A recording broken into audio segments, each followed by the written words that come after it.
Height disguise.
All right, everybody.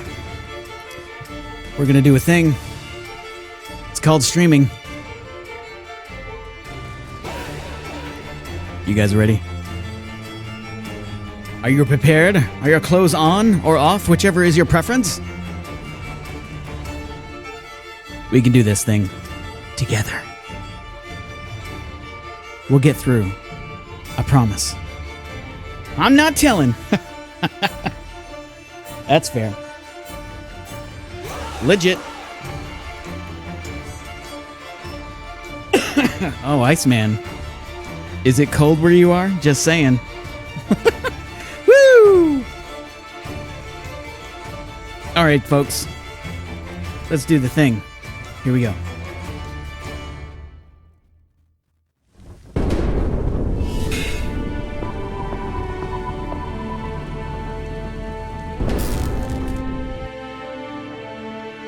Where's my camera at? We're cutting glass over here. Oh no, my camera's all messed up. Oh no. Whoop. Boo. Let's fix that. We get live edits here, folks. All right, guys. Hello. Hello, everyone. How are you? Good to see you. Welcome to the show. My name's Rage Mage. This is the Rage Nation. Tonight, we're going to be playing some D&D. This is episode 4 of Moonrise at Greenest. We're going to call this one In the Wake of Shadow. A mysterious title that no one knows about yet. Cool. Yeah. So, hey, what's up, Zarvaxis? Good to see you. Inertia Creeps, how are you? Iceman, hello. Gemini Factor. Pants on the floor, hands on hips. Hell yes. Save me! All right. Yeah, so this is episode 4 of Moonrise at Greenest. We're going to get to the recap in a little bit. But before we do, I want to talk a little bit about a couple things, like we always do on these streams. But the first thing we're going to say about this is, if you like this, there's going to be another one tomorrow. Tomorrow is going to be, Jesus, Gemini Factor, you're so distracting. I love you, buddy. Tomorrow is going to be Shadows of Malachor, my Star Wars game. It's going to be interesting to run 2 nights in a row, but yeah, we'll see how it goes. I look orange. Anyway, I have ADD. Can you tell? So, number 1. This, my friends, is a D&D stream. What that means is I will not be able to interact with all of you as much as I would like to. I have most sound notifications disabled, and I will not be able to respond to chat as much. I do read it when I can, but I just won't be able to respond to you vocally. So sometimes I'll be able to type a little message to you guys or whatever, sort of celebrate what we have going on and say, "Hey, buddies, how you doing?" So the next thing I want to talk about is Destiny points. I love you, mods. You guys are awesome. Destiny points are super cool things that you can buy for the players. For every 1,500 bits, the players will receive a single Destiny point. What that means is they can spend it for a reroll. They can use it like an inspiration in 5th edition. Or if they have an interesting or creative idea an idea that they want to use it on, they can do that instead. So it's sort of cosmically vague, I guess, is the way to say it.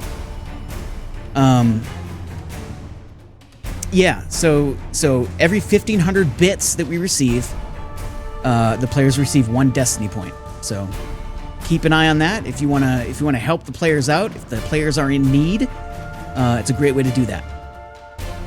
If you don't want to give that to them, that's cool too. Fuck them. You know what I mean? They gotta get through it for whatever feels appropriate at that time and place. Yeah, exactly. Yeah, it's not going to be like, we're out shopping and I want to, find a +3 sword, so I'll spend a Destiny point. No, it's nothing like that. It's more like important situations that they should use them on. Can you spend the money to give the DM points? Sure. I'll figure out a way to make that happen. I feel a little bit bad, but I mean, I'm not going to turn down money in my pocket.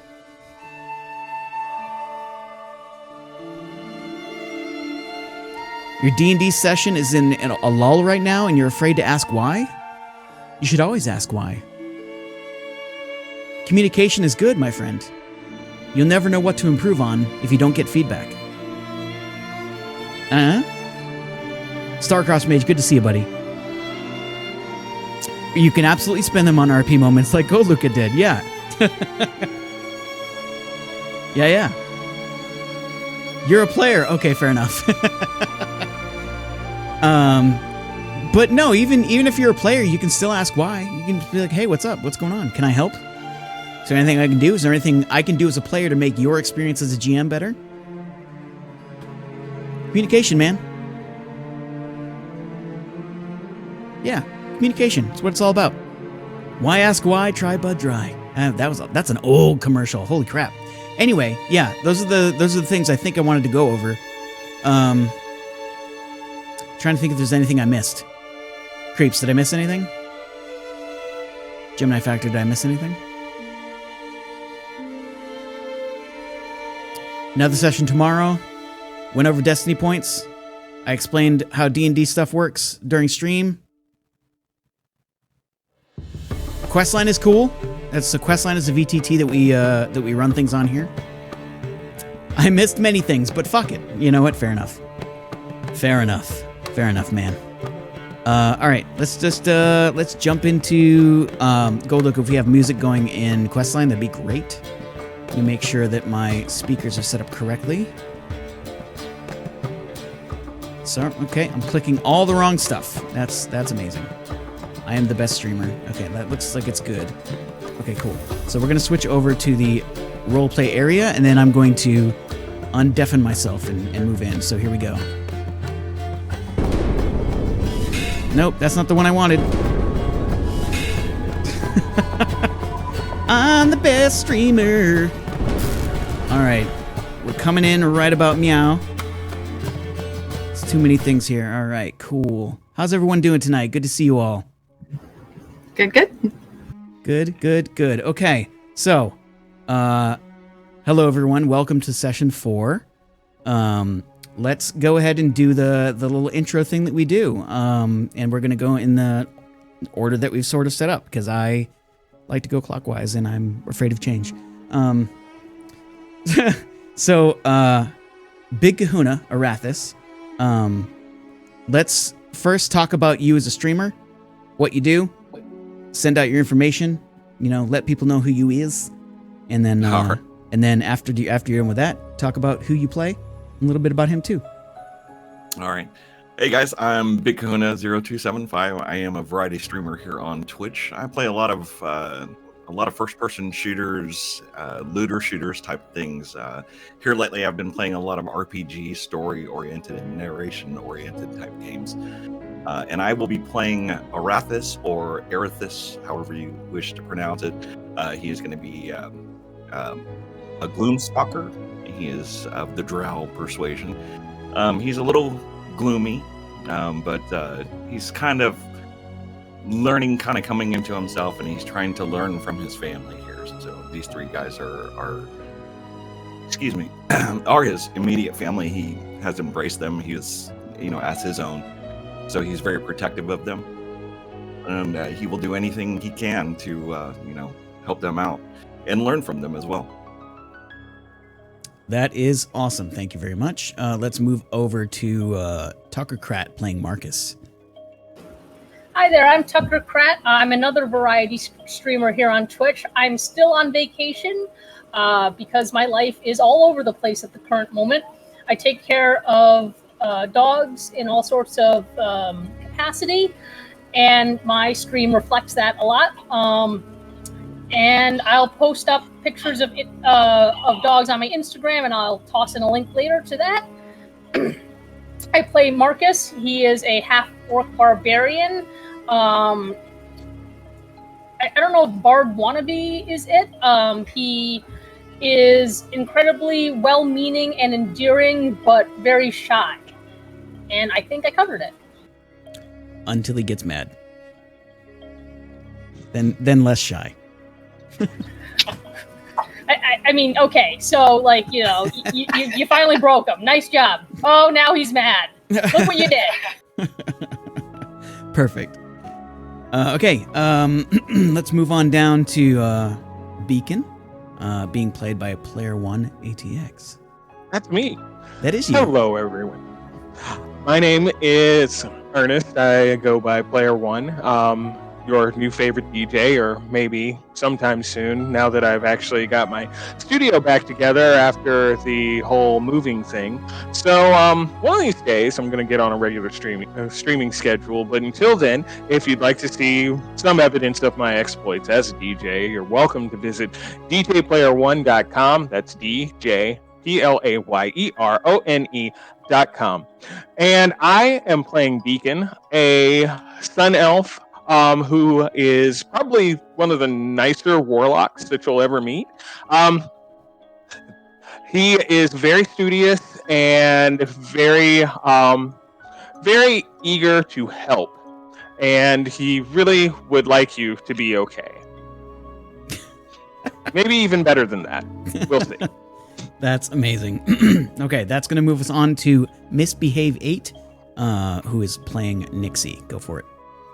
Okay, I'm Misbehave 8. I stream on Twitch on the weekend and every other Thursday now.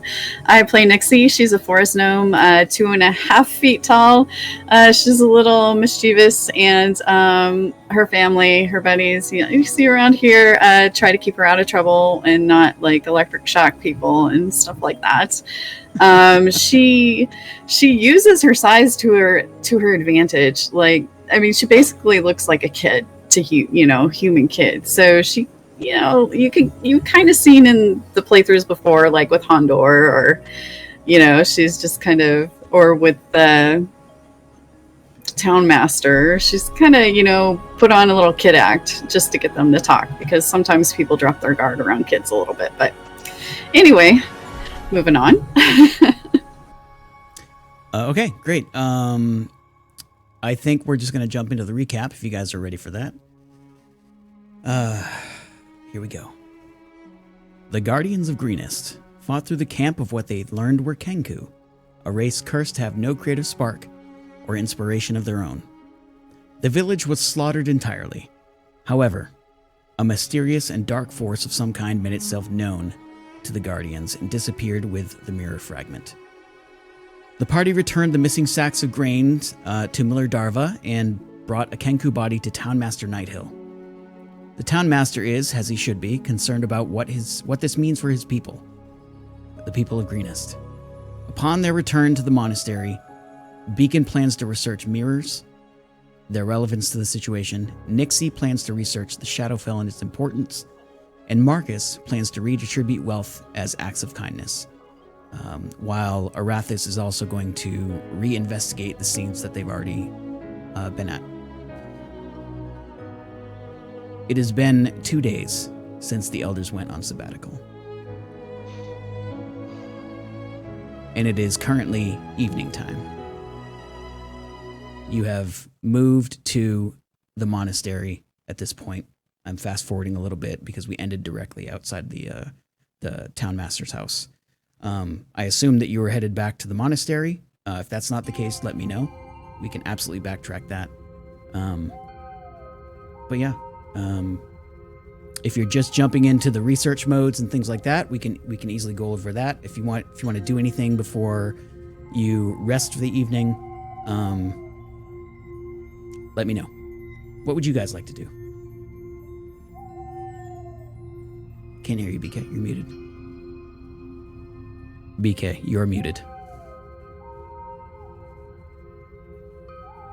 Sorry about that. What time of day is it after we get done at the town leader's house? So after you got done with the town leader's house, it's actually probably kind of late in the evening, because if I recall correctly, you arrived at the Kenku village just after dark. And then you had the fight, and then you moved and did all the things, went all the way back. So it's, probably mid-evening at this point. Well, we slept before doing the rest of the things. That's correct. That's correct. Right. You had a night's rest, so you did this other stuff in the morning. So let's call this mid-afternoon. I also know that Myxi talked about wanting to do a shopping spree. Okay, you can do that if you'd like. What are you looking for? Inertia creeps and the Iceman cometh. Thank you for those large amounts of bits. Thank you very much.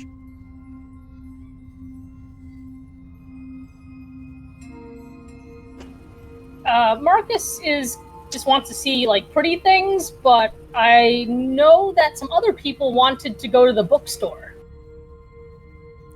Okay. The town is open for whatever you'd like. It's, mid-afternoon, almost evening at this point. Shopping is whatever you want it to be. What do you need? What are you looking for? So we haven't left the monastery yet, right? Correct. So it sounded like Marcus wanted to do things before going back to the monastery, which is completely fine. So at this point you've left the Townmaster's house after messing around with Percy, and making me make a stupid noise, which I regret forever now.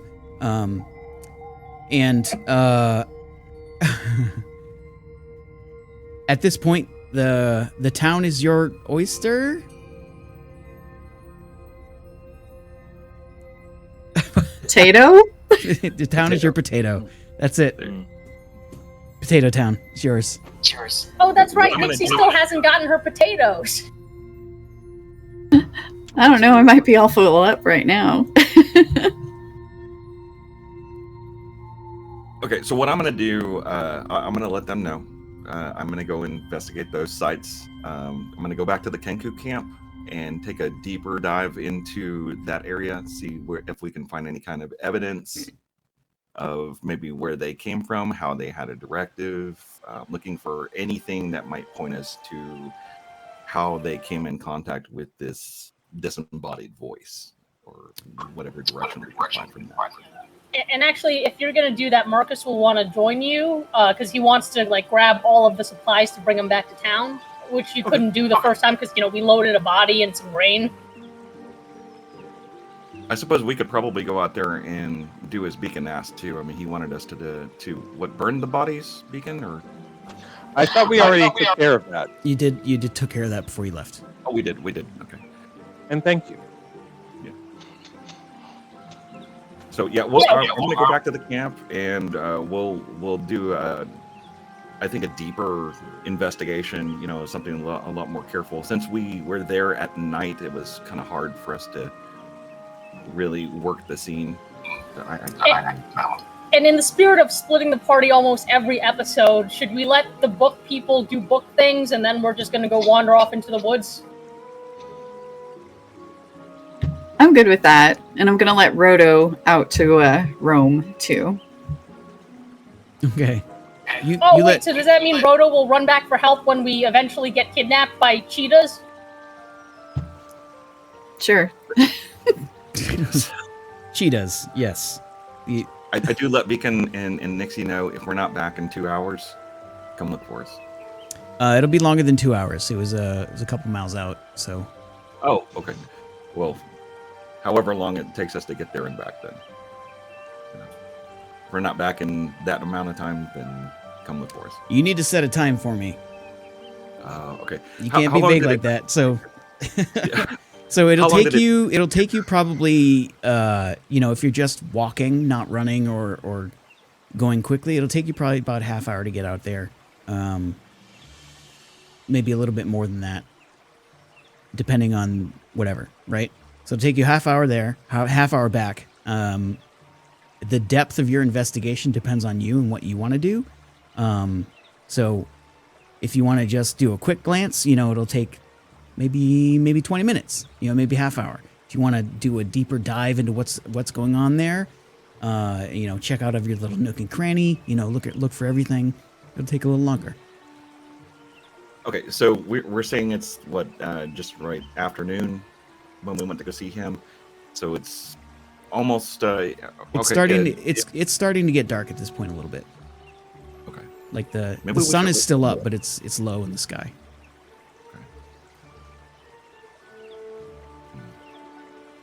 All right, if we're not back by evening, by dark, come look for us. Sounds fair. Okay. Okay, so Beacon and Nixie are staying, and it's Marcus and Arathis heading out to the place. And don't forget Rhoda. Yes. Is Roto? I mean, you let Roto free without instruction. So Roto immediately scampers off somewhere unless you call him back. Yeah. Okay, so I think I'm going to call Roto just to hang around, and he'll be like hopping around our feet and stuff, okay, he does. following us. You hear cool ferret noises. Seems to happily bumble around your ankles and feet and climb up your legs That's sometimes. great. I'll pull up my robe and try not to step on Roto as we go to. Oh, hey, there you go. So Nixie, I understand that you want to go to a bookstore. Yes, I'd like to see if I know that the monastery might have some older books on Shadowfell, but I don't know. I just thought we'd go and look around and maybe see if there's any magical books there. Maybe I could throw a detect magic and see. Sounds fair. So the only place that you can think of that might have magical books is at the wizard school in town, which makes sense. Just makes sense. Let me pull up the map of Greenest here. Sorry. Here we go. Okay, so this is the map of Greenest, as you can all see. I'll put you near. That's not the one. That's not the one. Yes. So there is an academy here run by a man named Finn Wilferby. Wilferbly. He's actually a gnomish man, and he teaches students in low level magic.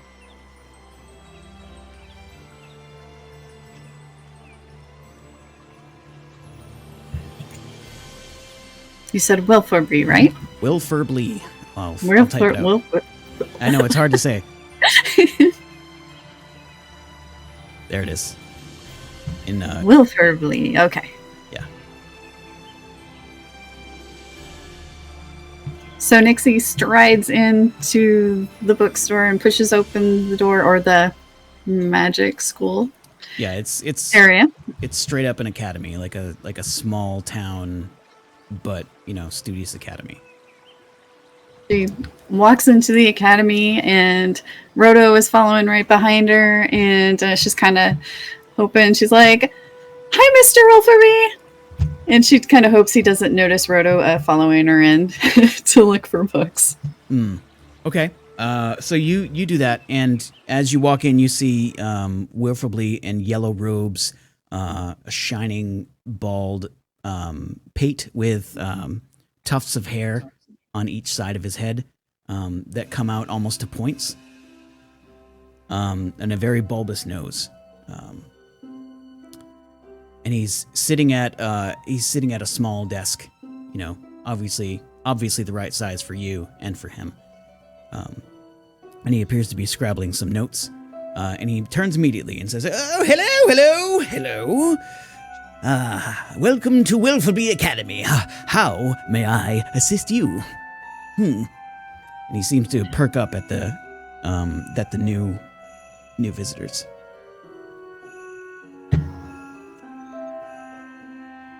Arathis, what are you looking for? Or not Arathis. Sorry, Beacon. What are you looking for? I can see where you might confuse us. But Both handsome. so handsome. So thank you, sir, for your warm welcome. I am very interested in books about rituals involving mirrors. Rituals involving mirrors. Interesting Yes. question. We haven't had much of that requested here. May I ask why? He just seems genuinely curious. Oh yeah, no, and that's fair. I've recently lost a piece of mirror, and I'm trying to figure out what significance that mirror might have had. Lost a piece of mirror. And you believe it has some greater importance, obviously, otherwise you wouldn't be researching it. So it must not be a mundane mirror. So I would magical. imagine not. What do you know of it? You can see his eyes just sort of darting all around the place, trying to figure out exactly what you're talking about and try to get the skinny on everything.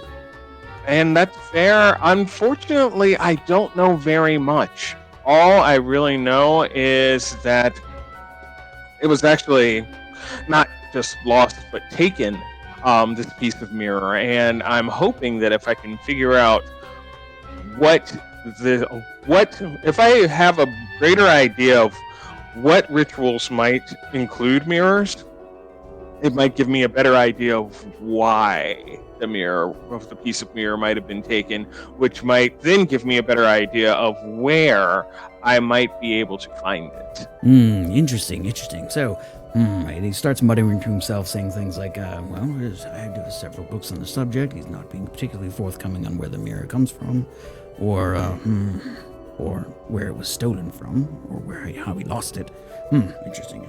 I may be able to help you if you come this way. I can point out to you a section of books that might help you. That sounds wonderful. Thank you so much. You are quite welcome. Yeah. However, I must ask that you do not take these books. They are mine. Absolutely. I wouldn't dream of taking your books. They're your books, after all. One of his eyes goes squinty, and he's trying to assess. Very well, I believe you. And you, young one, turning to Myxi, is there something you wished here as well? More specifically, I'm looking for information that maybe you would have on Shadowfell that might be a little different than from what the Monastery might have. The Monastery. He looks at Beacon. That explains a lot. Very well. So, the Monastery, books on the Shadowfell, and a mirror. Well, how about this? I will point you to a section of books that I think may help you. You, young one, what was your name, young lady? Myxi. Myxi, a pleasure to meet you. He holds out his hand. It's for you to shake it. It's a very strong grip, surprisingly strong. And he looks up. And you? My friends call me Beacon, and I do so hope that we can be friends. Oh, well, I certainly hope so. I don't want any enemies. Not anymore, anyway. Oh, no. So, he reaches out to shake your hand. Do you take it? Of course. You do. Do great. Yeah, very strong grip. Excellent. This way. And you can actually see in the Gnomish alphabet, Myxi, there are little runes carved on each section of bookshelves that he has here. They're just alphabetical. Like this is A section, B section, C section. And he brings you to the section on S, and he says, Myxi, you can find your books in here, and Beacon this way, and it brings you down to brings you down to M. Thank you. And he says, the looking is free. However, if you need information or you wish something taught, I can certainly provide that service. I understand, and thank you very much. You're quite welcome. Quite welcome.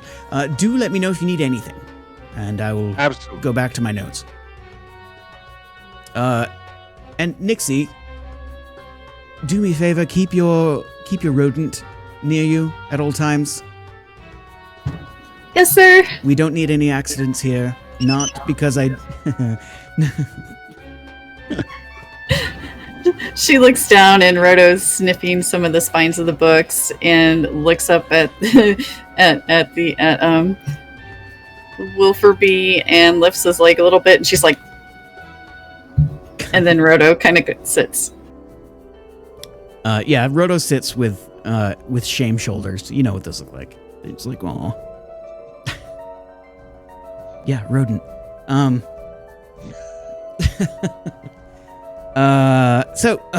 Excuse me. I'm gonna go back to my notes. If you let me know if you need anything, I'll be here. Thank you. And with that, we're gonna move back to Marcus and Arathis. So, Marcus, Arathis, you travel out for maybe 45 minutes, and you get back to the Kenku camp without issue. The smoke of the bodies recently burnt still clings to the air at night here, and it's dark. What do you do? What are you looking for? How do you go about doing this? Well, I'm sorry, go ahead. No, you go ahead. No, you go. No, you go. No, you go. Okay. Okay. Well, I was going to say, like, on the way there, Marcus is going to say something like, you know, I hope nobody mistakes Roto for a rodent. He's a member of the weasel family. Some people aren't as educated as I guess. And also, now that I realize they're looking into what that mirror shard could have been, why didn't we try to figure out when our mentors are coming back so they could tell us what the mirror shard does? Well, we didn't know how long they were going to be gone. I didn't even know that they were leaving. They leave every month.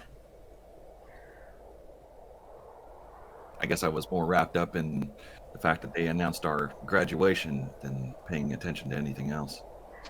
Oh, I get that. I just wish that we had looked back in our memories to see how long that they're gone.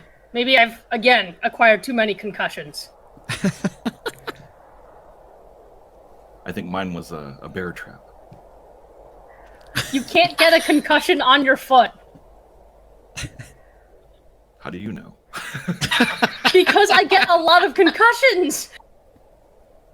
Okay.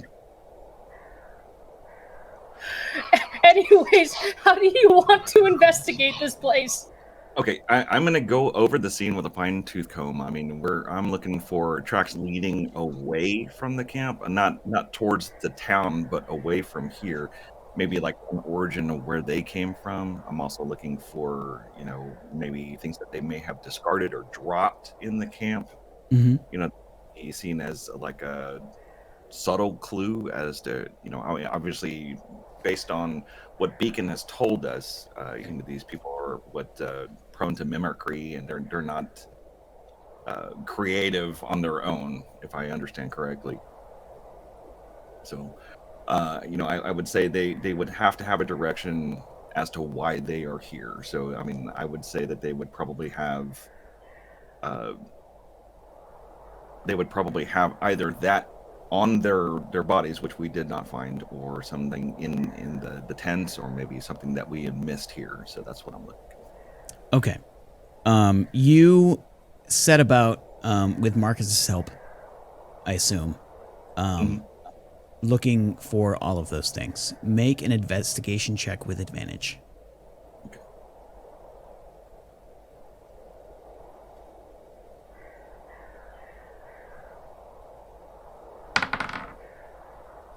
Wow. 16. 16. That's pretty good. Okay. So after about after looking around for probably a good 45 minutes, trying to check every little thing, taking your time, you finally get to where the shaman's tent is, or was, well, is. The shaman's tent is still there, but the shaman is no more. And you get a weird feeling from it. As you open the tent and sort of walk in to look around, you feel a little bit nauseous. It's very dark in here. There are no lights whatsoever. At this point, it's night. And yeah, I mean, beyond that, you don't get much other than it just feels a little weird. Something feels off. You're just not sure what or how. It feels unnatural, otherworldly. Is it pulling me into any certain location in the tent itself, or no? All right, I start really just studying every inch of this tent to see if I can find an origin of where this feeling may come from, or maybe something's buried underneath the dirt or something. Yeah, with the roll you had, that's all you get, unfortunately. You look around as best you can, and you know something's off. You can't put your finger on it. There's something really odd about this particular area. Okay. I kind of look up at Marcus and I'm like, do you feel that? Does it feel strange in here to you? You do feel that, Marcus. Can you describe what we're feeling? I mean, obviously it's like a feeling of woe, or you feel unsettled. Just like something is not right here. You're not sure what. Like your hairs are on end and you feel a tiny bit nauseous. Yeah, that's really all there is to it. I step outside and start I guess spiraling out from that tent. Continuing the investigation, see if I can, if it's just in that area of the tent, or if it's like radiating in a diameter around this one focal point. Yeah, it's just.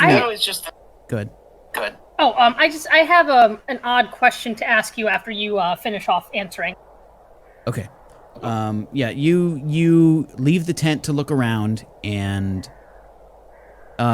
it's fairly localized. It seems to be inside the tent. Okay. Perhaps we should let Beacon and Myxi know this. I, of course, cannot detect magic, so I don't know how I would go about investigating that ability. Sure. Do you want to try to investigate the rest of this first before we go back? I mean, I think we pretty much went through this with with the intent that we already have, right, Rage? I mean, yeah, you've gone through most of the camp at this point. Okay, let's load up the skiff and then head back. All right. Yeah, we'll do that. I'll help Marcus load a skiff of all the supplies that we left here, and we'll take it back to town.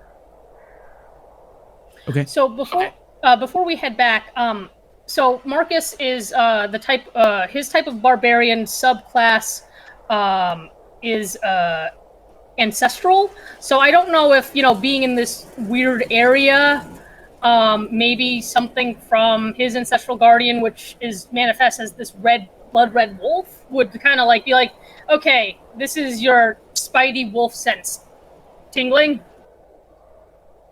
Yeah, you don't really get anything like that. You reach out for it. You close your eyes for a moment and you reach out and to those roots that connect you to your past, and nothing comes of it at this time. Okay, the caller I'm trying to reach is unable to come to the phone. Got it. So yeah, we'll load up all the supplies and head back then.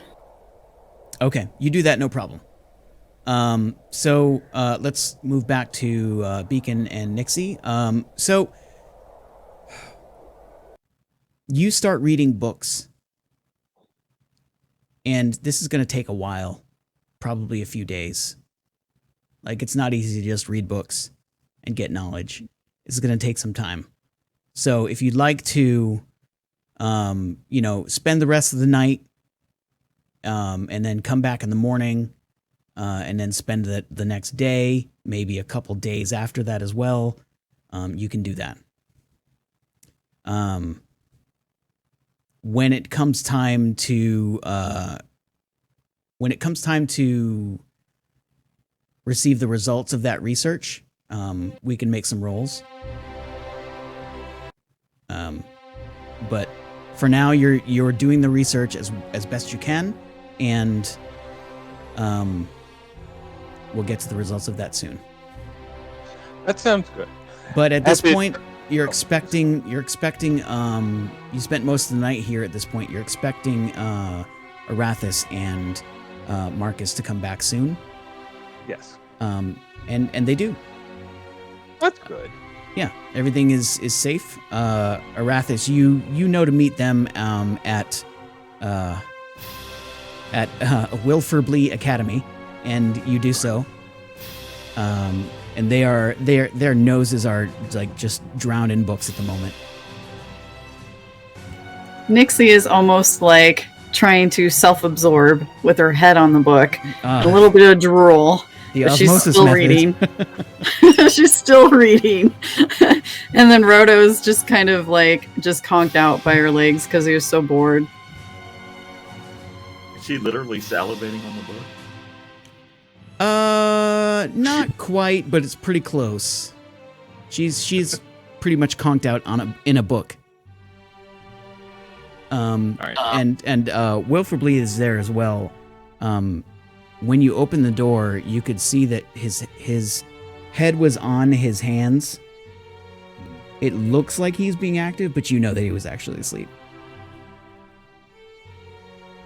I nod to him. He's asleep. He doesn't notice. Oh, well.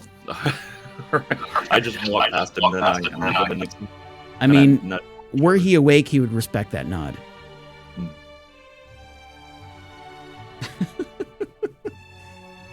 So, it's just automatic that what I've learned from these guys, how to interact with people. I just kind of do the pleasantries as I. Yeah. It's a respectful thing to do. Unfortunately, he's asleep and doesn't notice.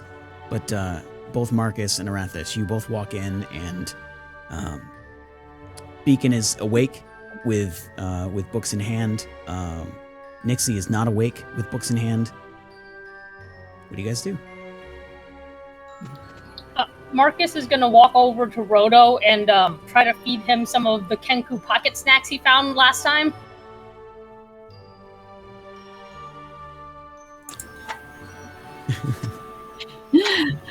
I think Roto's going to accept one, but going to take the other, and Roto's going to like climb up onto the table and then put it underneath as a little present for Wilferby to find.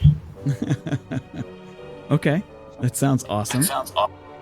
And Marcus will say, "Hey, can you wake Myxi up for me?" Roto just kind of looks at him like doesn't really understand what Marcus says, but hears Nixie and knows, and walks over and bounces over to her and just kind of turns and smacks her in the head with the tail. She wakes up. Yep. Yeah, you feel that. You recognize it. It's not unpleasant, honestly. It's a fluffy tail. And she's like, I was reading, I swear. You've all had a hard couple days, It's totally valid for you to want to just, take a nap or a rest. And now you're all here in the academy. Are you going home? Are you staying? Nick and I think perhaps we should go. Oh, hey, hi. I was reading. Where are we going? Home. It's dark. You're right. We shouldn't just stay here and abuse the nice gentleman's hospitality. We should go and come back at a later date. later He's day asleep. meaning. Don't mind, but Oh. Well, then I guess we should leave quietly then. as long as there's no bear trapped at the door. I'm really worried about you and these bear traps. You do know that they're for bears, right? You shouldn't be caught by the bear traps. It was an attempt at humor. I apologize. I thought it was quite funny. Oh, so awkward. I love it. Nixie pats her little pouch, and Roto comes up and climbs in it. All right, then I guess we should leave nice Mr. Wolferby to the quiet enjoyment of this lovely academy. As they're walking by, Nixie sees one of the little pieces of rotten meat that Roto rejected underneath the Wolferby's nose, and shakes her head and kind of smiles. But you leave it there? Oh, yes. Okay. So noted.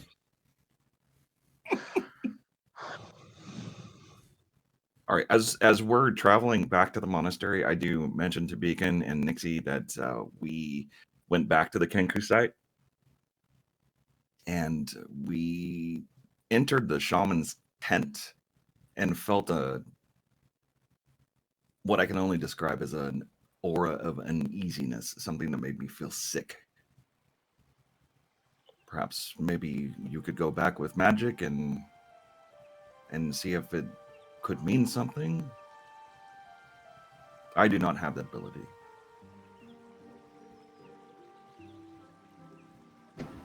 I think, yes. Not tonight, of course. I mean, that would be ridiculous. Unless, of course, you don't mind the dark. Well, would it be more powerful at night? This feeling that you get? Or would we feel it less during the day? I do not know these things. Magic is not my strong suit. I say we get some rest first. And then Beacon and I can tell you what we've learned so far. Oh. Sounds agreeable. I am actually very tired. Okay. So if you'd like to, we can just all move to the monastery and you can get some rest. That sounds fair. Well, I can't read what Tucker's saying. Bear trap detection is Arathis' strong suit. No, it isn't. All right. So you all move to the monastery. And as you move through the forest around it, you can hear the chimes blowing in the breeze. And it just feels home. It feels comfortable. And you can all just move to your beds and rest for the night if you wish. Thumbs up from everyone. Great. You sleep until morning. And when you wake up, you hear not commotion, but a bit more scuffle than you did the past couple of nights. It would seem that the elders have returned from their sabbatical and are moving about and sort of putting the things back where they need to be.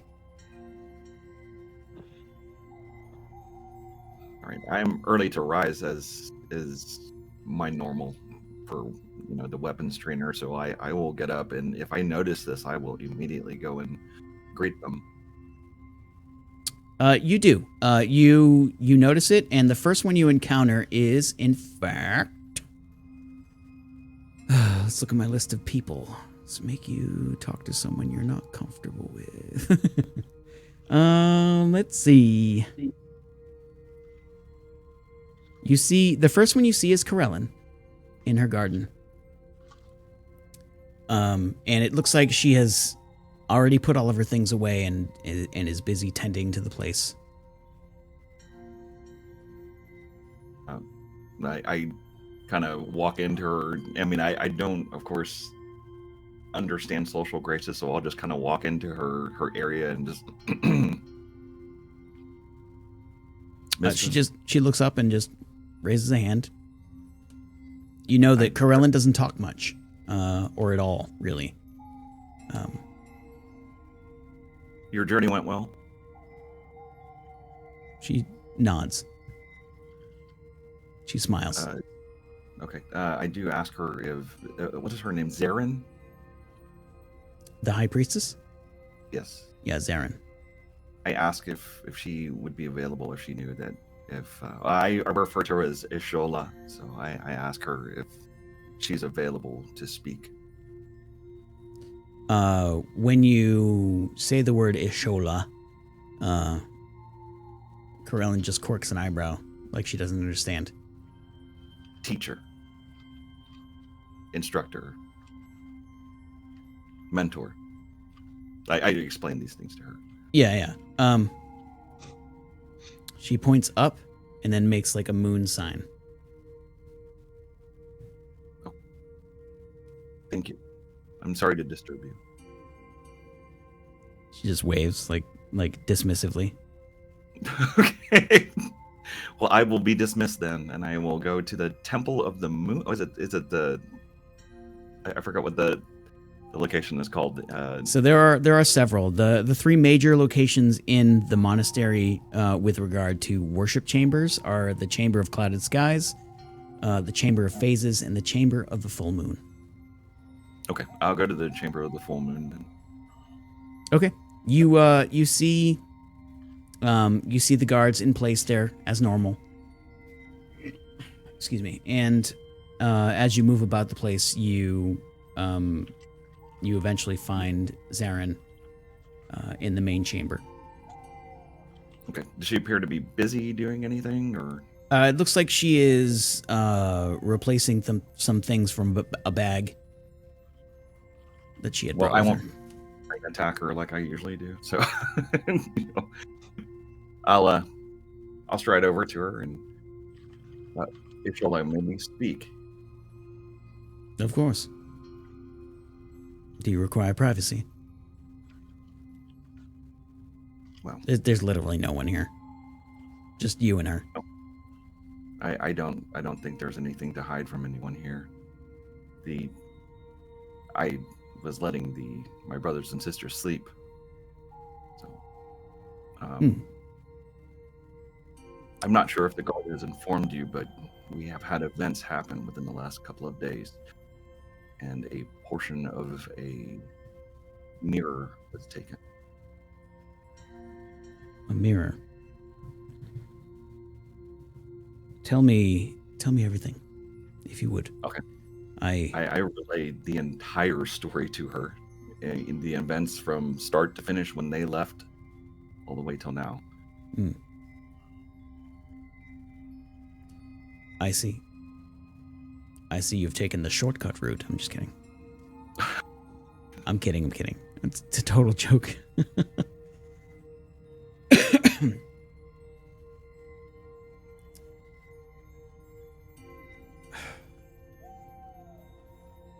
And so the only thing missing is a mirror?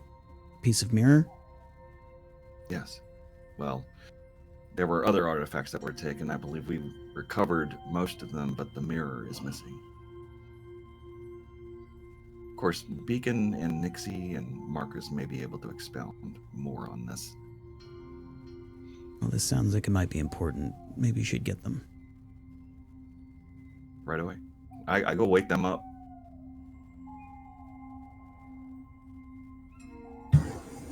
In my own abrupt way. Go through each one. Go through each person. Do what you got to do. All right. I'll hit Beacon first. Boom, boom, boom, boom, boom. And I'll just open the door. What? Wait, what's going on? Why are you knocking like this? Like the town guard has come to break up something. What's going on? Elders have returned. We must speak. The what? The elders. Oh man, we haven't gotten the shard back yet. I where are they? I throw on my robes and go to follow him so that I can figure out where the elders are and, good lord, what he might have told them at this point. What he might have told them. Oh my god. That's I'll go amazing. I will go to Marcus. Open the door. Marcus, wait. So you open the door and like Marcus is like halfway through shaving, like. Good morning. What is that? It's called grooming. You don't have to shave your facial hair? Why? Because I'm told it makes me look nicer. You look the same, except with on your face. Yeah, it's just the hair. It's a lot. I'm like, anyways, what can I help you? The elders have returned. We must speak. Okay, we'll be there in 2 minutes. Okay. And I walk out. We go to Nick. Toss the door open. Myxi. And I flying squirrels or anything that's about to attack me as I open the door. So Myxi wakes up and she's like, "What? You scared the potatoes out of me!" And then she looks down at his legs and she sees 3 squirrels, a weasel, and Roto, all with nuts. And she looks at him and she's like, "Corwillan's back. Are they all back?" Yes. We must speak. Okay, let me get ready and I'll be right out. Full moon. I walk out. And I've just witnessed all of this, and I'm just kind of like taken aback, not only at, Arathis knocking like the town guard, Marcus shaving, that's not terribly surprising. Myxi being able to interpret the menagerie of animals and understand that the elders are back kind of blows my mind as well, and I'm just kind of gobsmacked as to what's going to happen now, because the elders are back and we haven't gotten the shard back. We basically have, there were so many other things that got taken that we got back, so that's got to be good, right? We did good mostly. There's just one thing that didn't work out, and maybe that'll be okay. Is he analyzing all of this while we're walking? Yes. Is he mumbling and we're just looking at him? Yes. Yeah, okay. I can do the explaining, Beacon. All of that was internal, external monologue, huh? Okay, got it. Are you feeling okay? Deep breaths. Bad night? There. Does that help?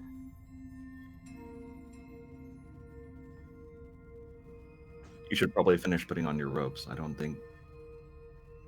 Yeah, some of the buttons are undone. It's starting to slip off your shoulder as you're muttering, and I help him button up his collar and whatnot and straighten him out a little bit. I must have spent too long at the wizard school. Well, I mean, when I found you, you were both asleep. Trying to act I wasn't like asleep. Beacon was awake. Beacon was awake. Oh. Well, she was asleep. She was asleep. And so was that the other gentleman. I was learning. I was asleep. I was learning. It's that off. Like plants. Okay, so you are all moving and talking, and you make it back to the Chamber of the Full Moon, and not only is Zarin there, but all of the other elders is there as well, and they're just sort of conversing lightly, and they see you walk in. Sorry, go ahead. And they just beckon you toward them. As we're walking up there, I kind of nudge Beacon and kind of whisper in his ear, "You're in so much trouble." It's really okay. Just I can do the explaining. Okay. You look great, though. And they just sort of stand there waiting. So Marcus will, wait for the right moment and start talking, and he's going to try to do a performance with storytelling. Okay. Go ahead and make that roll when you're ready. We've seen Marcus do this before, correct? However, I would like you to actually tell the story. So that can be a group effort if you'd like. And if you want to do it as a group effort, you can totally make that performance with advantage.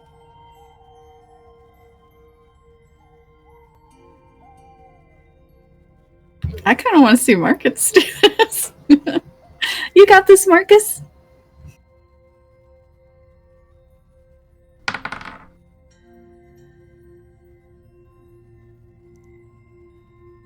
Okay, so you rolled a 19 with advantage, which is a really good roll. Now, tell the story. Okay.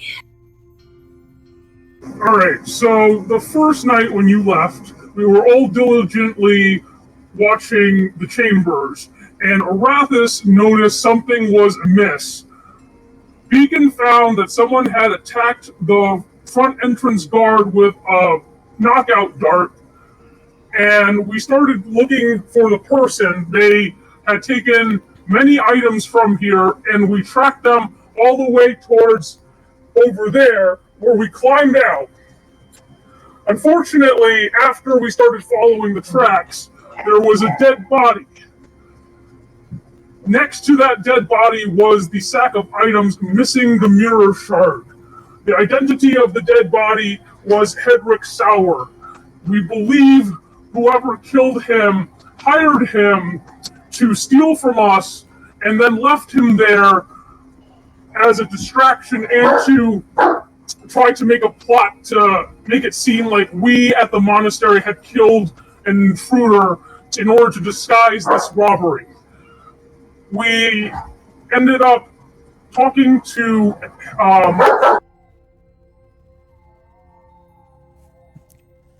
Okay, nice.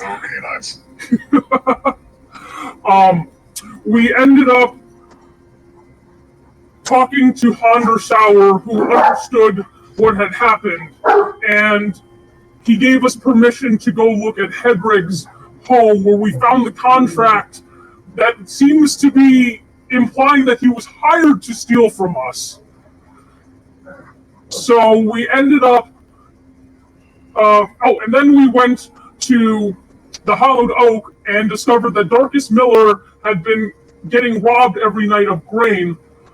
We ended up helping him by staking it out, being led to a camp of Kenkus who attacked us. After we had defended ourselves and they all died, there was a mysterious voice that ended up throwing out a supernatural darkness and started challenging us. Beacon, what did that creepy voice say? So as you describe that, you see a few furrowed brows, but please continue. The creepy voice asked us if we were looking for the mirror shard. Really, it said, "Are you looking for this?" and showed us a vision of the mirror shard. And then it said that we should come and find it when we are worth its time, which at that point you might notice that a little bit of the steel goes back in the Beacon's spine because he does not care for this idea that he's not worth this entity's time. So at that point, the darkness dissipated. The shard was nowhere to be seen. The whatever it was that had generated the darkness was also not to be seen. We did what we could to lay the vast majority of the bodies to rest. We wanted to bring one to the Townmaster for inspection, and we endeavored to take as many of the villagers' belongings back to them as we could.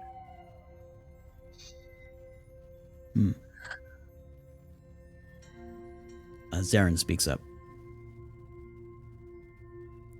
That is an interesting story. The mirror shard you speak of is not something we know much about ourselves. We only know that it is a holy relic of some kind.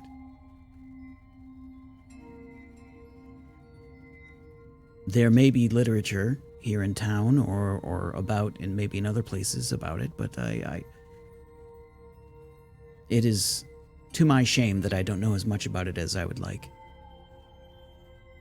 Though, it would make sense to me that if some creature of darkness wants this thing,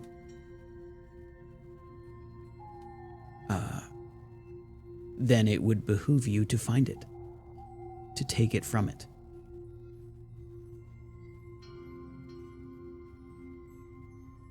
Now, this piece of mirror is likely one of many. That seems logical. So, I suppose the next question is, how many pieces are there? And what places would they be hidden, if they are still about?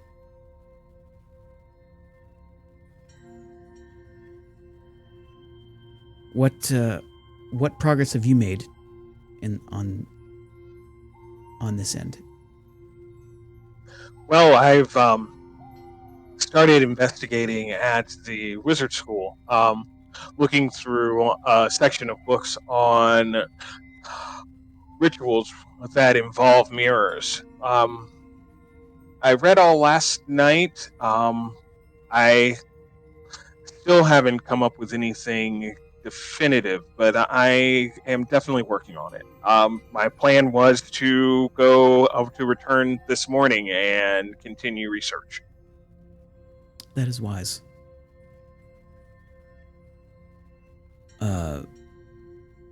Myxi, were you doing similar research?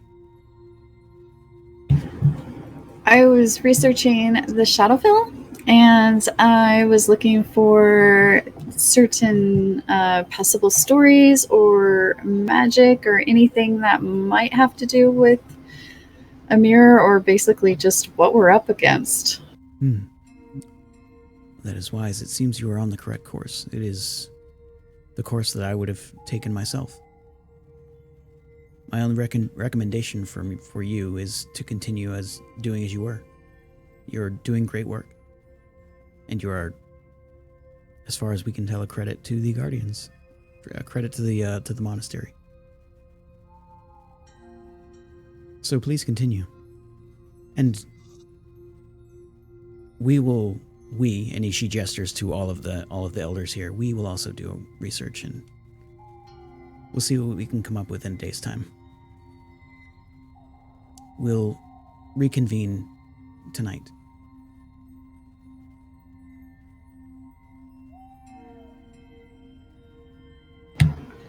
Myxi kind of nudges Beacon. See, it was okay. You're okay.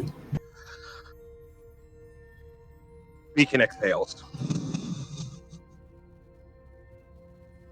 Great. Kind of chuckle and show him.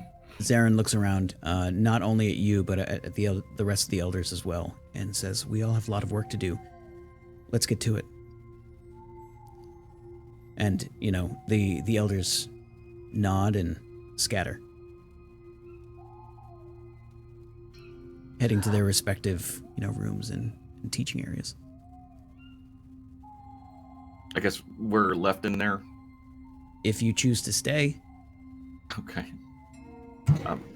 Beacon, do you think it would be prudent for us to go back to the Kenku camp and investigate that particular spot? All right, then let's go do that. Let's take a look at this strange darkness in the wow,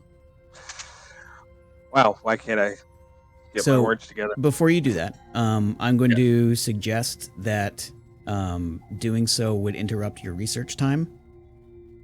And so clinging to details and things will be harder. Can Nixie stop by the kitchen and get a little treat that she can give to Wilferby that's good and to replace what Roto gave him? Absolutely. What kind of treat would you like?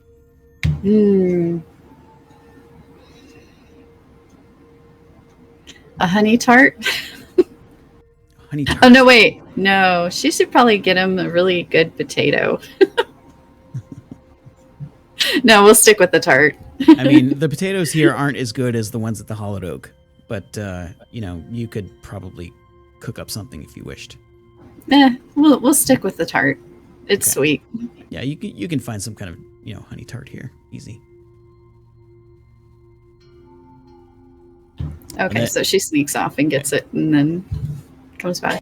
And that honey tart's name is Rage Mage, just saying. Oh. I'm gross. Anyway, moving on.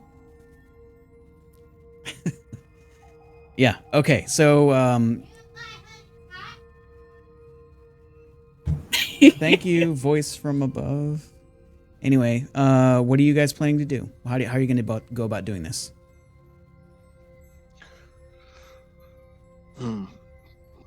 Well, I guess we do need to investigate this residual darkness, but at the same time, I don't want to lose what progress I've made trying to figure out what's going on with this mirror shard. Is there anything that you need us to recover for you? For your research done?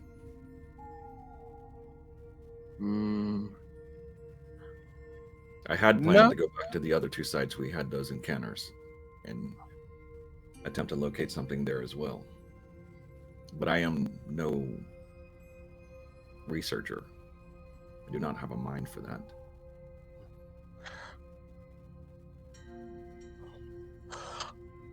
Let's do this. What if we go?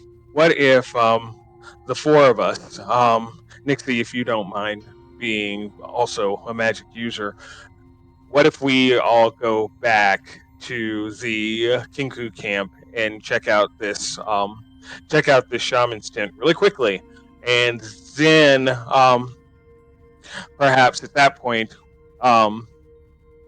Arathis, Marcus, y'all can go check out another site, and then Nixie and I can go back to research.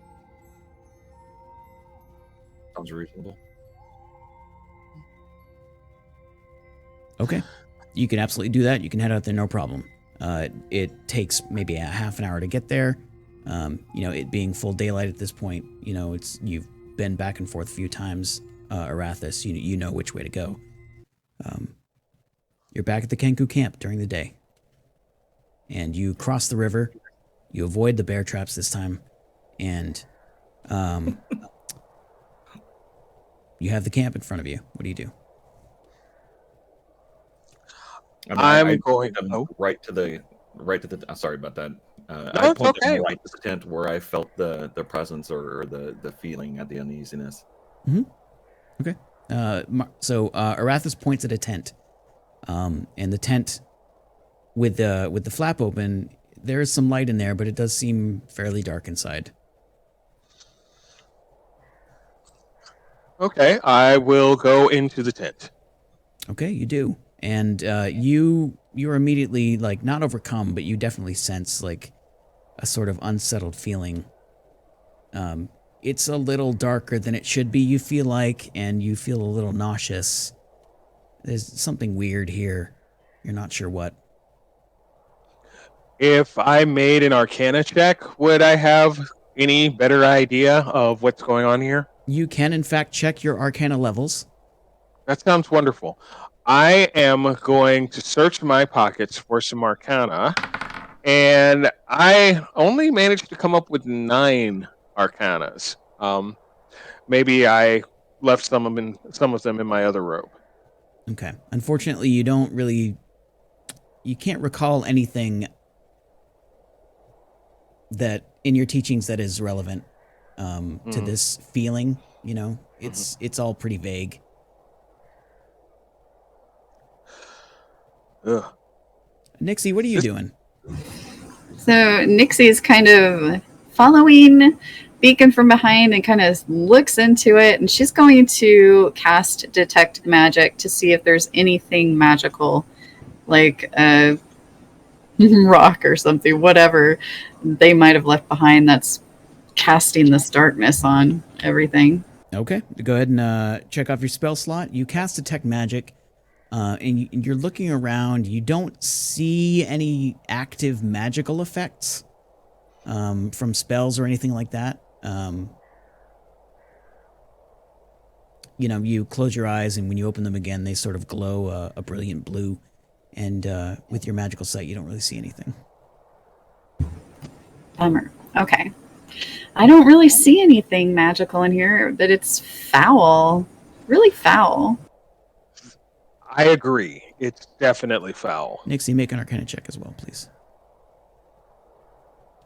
Being a wizard, you are entitled to that.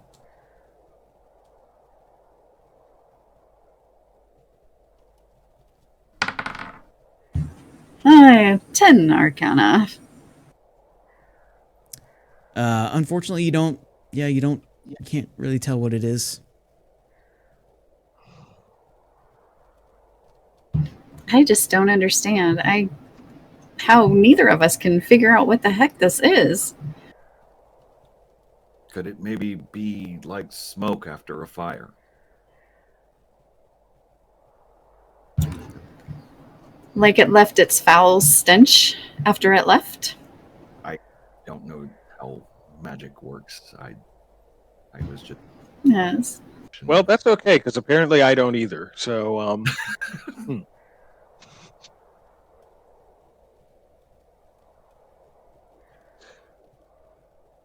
I can imagine that the shaman maybe did some magic in here. I don't know. It's just horrible. I thought perhaps it might be relevant. That's why I brought you here. if I tried investigating, might I find some evidence of magic usury that Arathis might have missed because he is, of course, a ranger and not a magic user?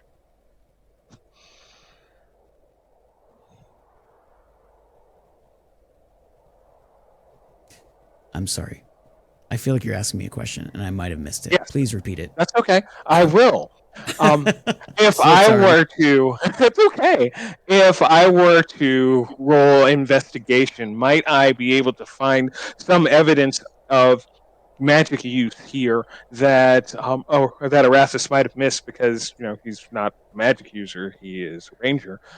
Had they been ranging in here, he would have been all over it. But perhaps would I be able to investigate and maybe find something? You might be able to. You can give it a shot, but also keep in mind that we've just received the first destiny point of the evening.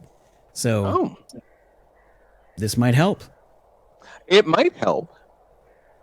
So let's just see how many investigation. All right. Iceman's like, use it.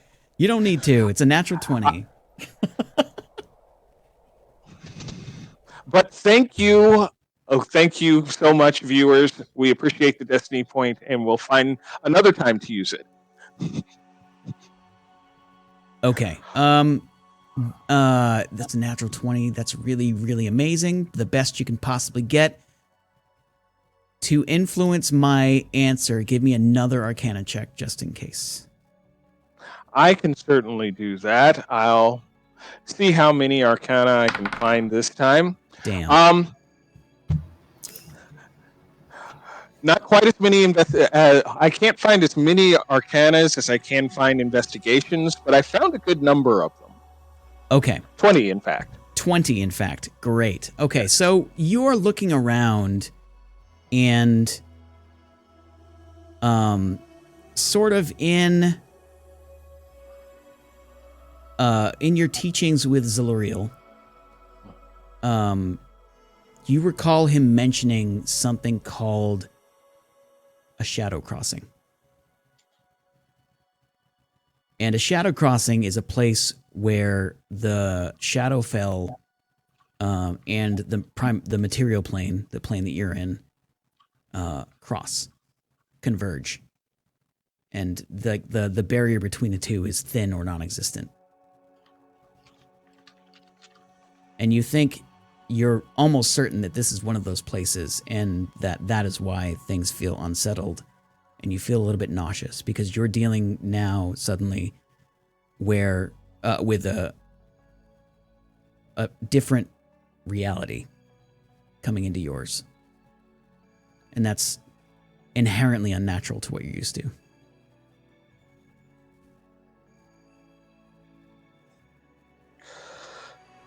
So, friends, I believe that the reason this place feels so unsettling to us is because it happens to be a nexus where our world intersects with that of the Shadowfell. It's one of the points where the barrier between the two is weakest, and it's that residual energy that is affecting us this way. Like a doorway. Possibly. That may have been the chapter I fell asleep on. That's entirely possible. So perhaps they did not travel here through means that we have, but came through this doorway. Possibly. I don't know that the Kenku necessarily came here like through the Shadowfell, but it's very possible that rude and ill-informed voice that seems to think that we're not worth its time very well could have. I feel like this is personal for you. Why do you say that? You seem extremely offended about every time you relay what the shadow thing said to us. Well, it was quite rude. Extremely. But I should probably recenter my thoughts at this point. So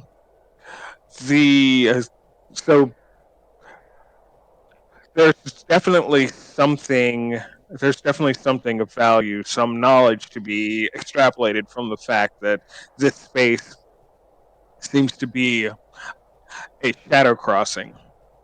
Everyone make history checks for me.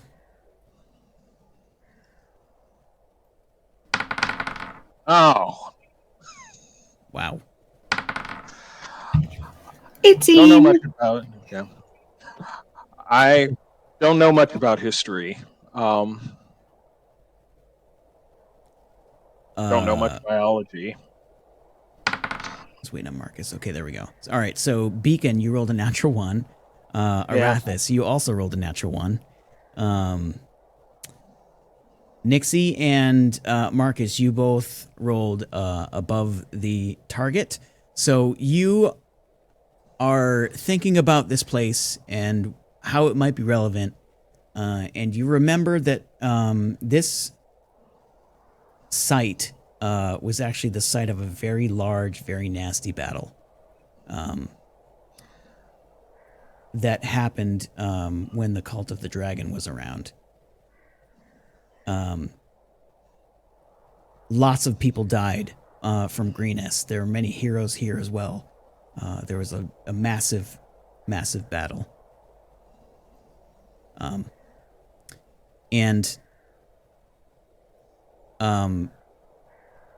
Yeah, there's just a lot of death here. There's a lot of murder. There's a lot of emotion in this one place. So that might cause things like this. Hey, Marcus, remember when I was helping you learn to read that one time? About the big battle? Do you remember it? I do remember it. There was a lot of death and gore and general icky stuff, from what I remember. And Beacon, you think that makes sense with your knowledge of the Shadow Crossing?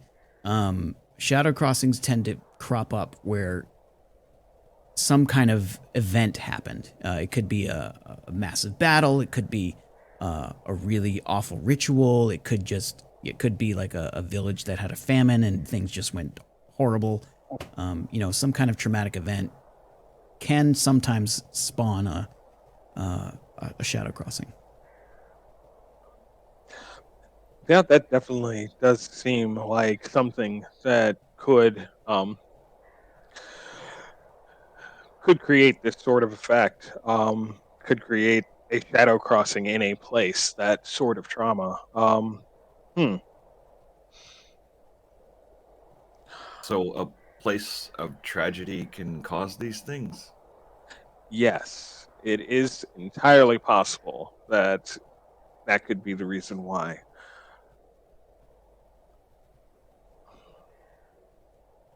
I wonder if there's any information about that battle that you spoke of, Nixie, that might also coincide with that mirror shard. That would be definitely something we can look into. We could always go. I could put that on my list to research when we go back to the wizard school. That sounds like a good idea. I'll look for it as well. Can this door be shut? Or is it dangerous to have it open? I don't understand. Oh, it's probably less like a door and more like a membrane. Like if I were to just hop around in this tent, I'm not just going to jump into the Shadowfell. Like they're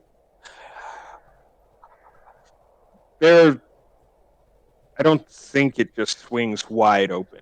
And even if it did, I don't necessarily think that we could close it. You're not. You think about it, and you're like, wait a minute, no, I'm wrong. You know what? I'm wrong about that. Yeah, you know, with your roll of a natural 20 on this thing, with a 20 Arcana as well, you're pretty sure that intense light of some kind, not, obviously brighter than torchlight, but like if you were to suffuse the area with light, you could probably close the doorway or close the membrane, as you put it. So, as with most darkness, it can be chased out with light. Intense light, however. And I'm wondering to myself and my natural 20 and my natural 20 investigation and my 20 Arcana, I'm guessing that it would be light. Like, it wouldn't be necessarily the type of light I could generate with a light spell. It would be No, actually, that's enough. Oh. So, at least for this one, you feel like that's enough. Right. So, I think you bring up a good point, Arathis. Maybe we shouldn't leave this closed. And I'm going to... is there like a rock or something in the tent? Something I can pick up? There's hundreds of little things on the ground. I'm going to pick up one of the bigger little things on the ground and cast light on it and set it in the center of this shadow crossing. Okay, so you cast light on the rock, and as you're moving it toward what you believe to be the center of the shadow crossing, you actually see like tendrils of the darkness try to reach over and around your light and try to encompass it. But you move it around correctly in such a way that it falls backward, and without much issue, you close the shadow crossing. You all feel better immediately. Let's take a quick break here because I have to go to the restroom really bad. So let's take we'll reconvene in about 10 minutes. Sounds fun. And we'll resume as soon as possible. I'm going to deafen, and I'll talk to you guys in a minute. Wrong thing. There's the right thing. Hey. Hey, everybody. We're going to take a quick break. I'm going to leave you with some Witcher music to keep your minds intense or entranced. I'll be back in just a couple of minutes. We'll talk soon. BRB.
We'll be back very soon, guys.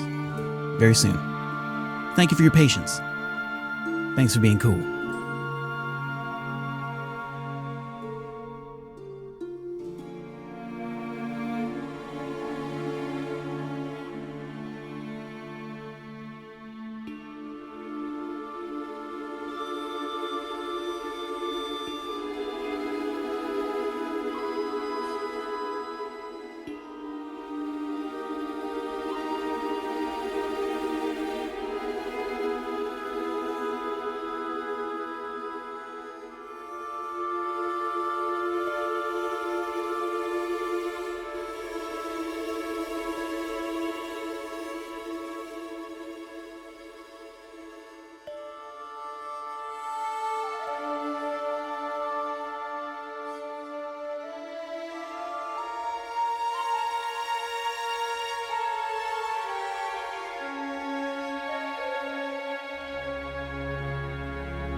I would like to express again that I am not responsible for my quotes. I blame society and the man for all of my quotes. I'm not responsible for any of them. See, that one, that was my mom. I'm the man. I'm so bad I should be in detention. Little anthrax for you.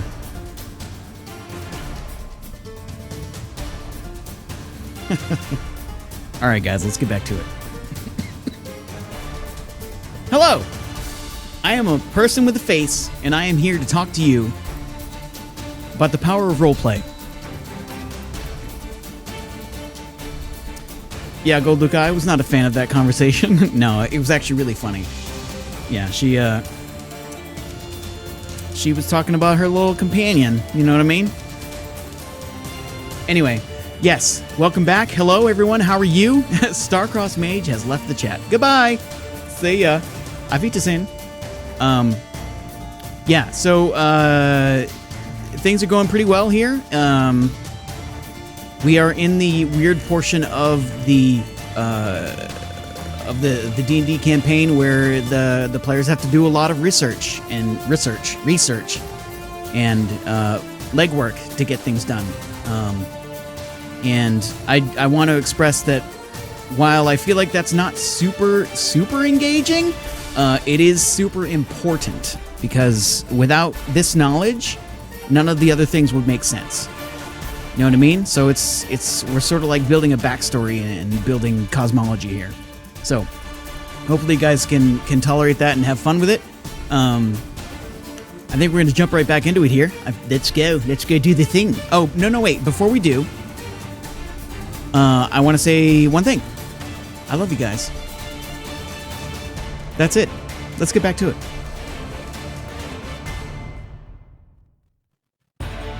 Hey everybody, I'm coming back, doing a thing in a second, yeah. There we go. Is everyone here? Lots of nods. Awesome. Yes. You're fantastic. Okay, so we left off, you had just closed the your first encounter with the Shadow Crossing. And you instantly feel better, excuse me, about sort of your state in the world and where you are in this moment. What do you do? Well, I'm going to ask Arath. Oh, nope. Go ahead, Marcus. So I was thinking about how you closed that Shadow Crossing. And Yes. every major good epic story has some sort of antagonist, and then the protagonist has the way to defeat it. Like, I feel like, Shadowfell, obviously their thing is darkness and they don't like light. And what does this apply to Moonlight and other lights? Because we should talk about that with the temple. And also, I would like to check in on the Sunni temple, since the Lady Firehair is also of the light domain. That sounds fair.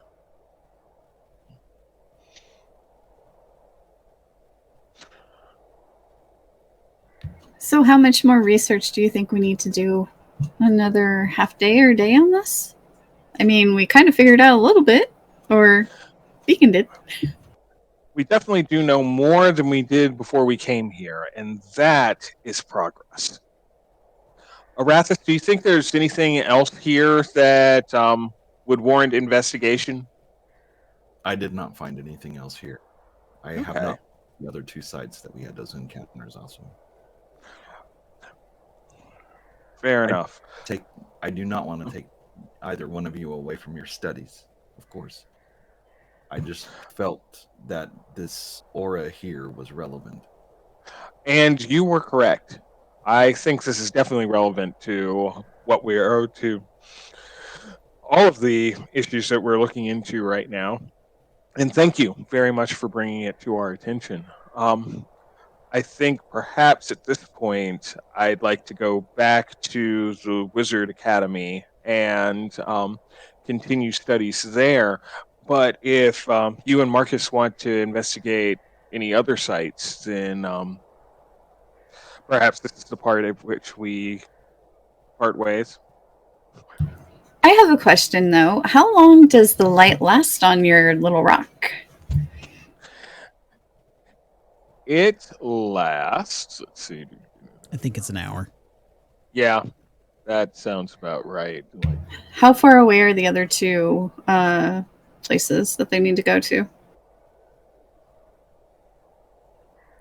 I think what I'm getting at, I'm going to suggest Beacon light a couple of rocks for them to take with, just in case.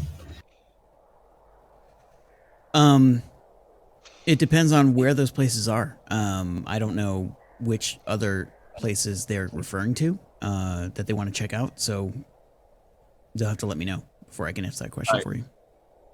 I wanted to investigate the place where we found Hedrick's body. And also where we fought the shades. Or whatever. Okay. Shadows that we fought. Yeah, that makes sense. Okay. So that is all the way back at town. You could probably get to those particular places in about 45 minutes. For the first one at 45 minutes, and then the second one at maybe 10 minutes after that. Well, since the Wizard Academy is also in town, what if we all just go back to town? Once we get to town, I can enlighten some objects for you, and then you can go investigate those two areas while we get back to reading and whatnot. How would we know if those objects worked? Well, if you come across the same thinking feeling that you did here, then take one of the objects, assuming that it's still lit at that point, and place it near the center of that area that's giving that feeling off. If it dissipates, then it worked. If not, then definitely observe what's happening. It may be time to run away. Not sure. Oh, okay. So we're okay if it doesn't try to kill us. I understand. Yes. Always a good sign. I love you guys. So if we're in danger, run. If not, we're okay. Also good advice. Yeah, it's just good life advice. Yes. Careful with bear traps, as always. Yes. That will never go away, will it? Maybe not. I get it. Should we stop and get some potatoes before we, we need to fuel up a little bit? Sounds like a good idea. We have gone over a day without the good potatoes. Who does that? We can get them to go. I don't know if we should eat potatoes over the books. Oh, yeah, that's true. Bring potatoes.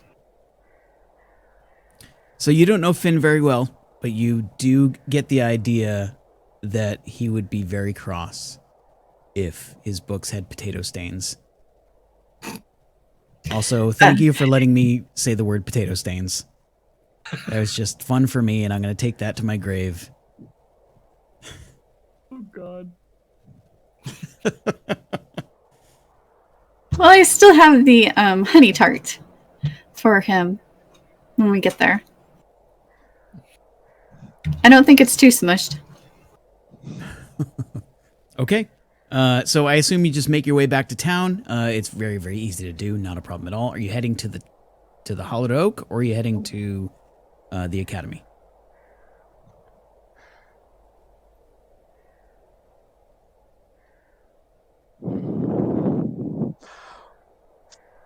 I'm torn because I want to read and study and be a good student, but also I don't think I've eaten yet today. And the potatoes are very good.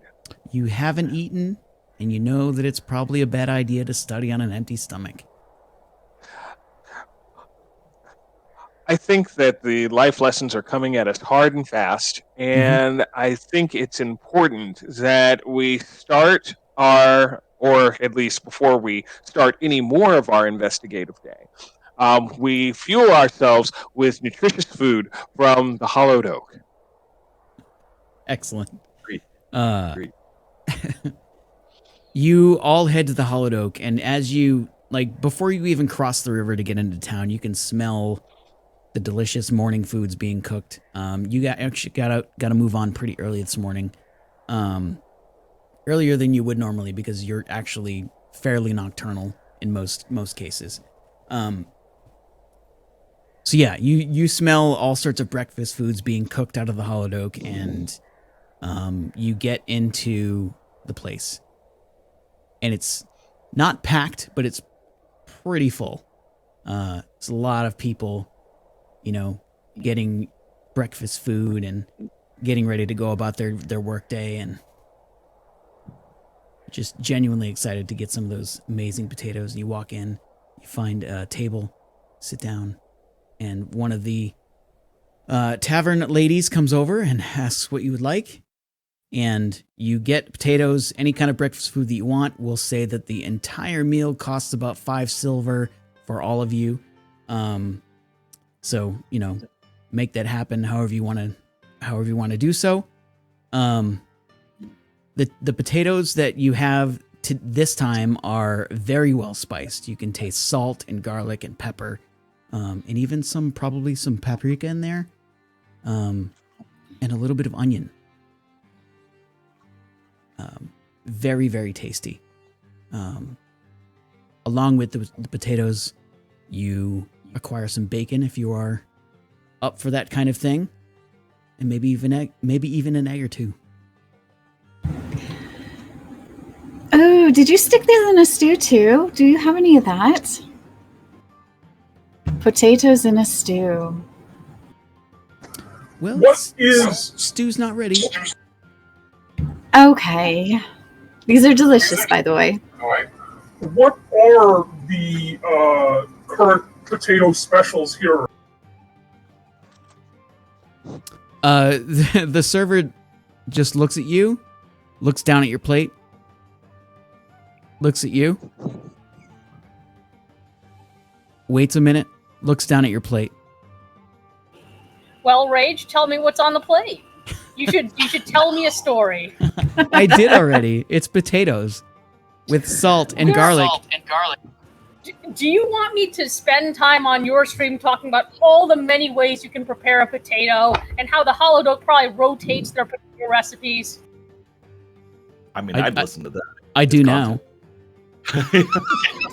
Okay, so, I mean, they could make a baked potato. They could make twice baked potatoes. They could make fries with the fixing. They could make potato pancakes. They could make anything except for gross potato salad. That's a start. Yeah, potato salad is gross. No one wants that in this world. So, Agreed. yeah, these are just like they're home fries, essentially. So they're chopped up potatoes, fried in a pan with a lot of seasoning and amazingness. Right, and then every time, I feel like every few episodes, I'm going to ask if they've rotated their potato special. Okay, it doesn't seem like they have. And as a fun fact, when I did eat bacon, I would cook my home fries using the bacon grease. That's a good tip, everyone. Yeah, that's good stuff. Gotta use it for something. While everybody's eating, I'll go ahead and pay the bill. I'll just flip her a gold. She said change? Do you want change? No. Oh, Arathis. You come back anytime. I will come back tomorrow, I'm sure. Excellent. Myxi just looks at him like, Yeah. she was flirting. Yeah, she totally gives you a wink that you don't get, and walks away. So, Marcus... Oh, no, go ahead. I look at Nixie and I'm like, what's wrong with her eye?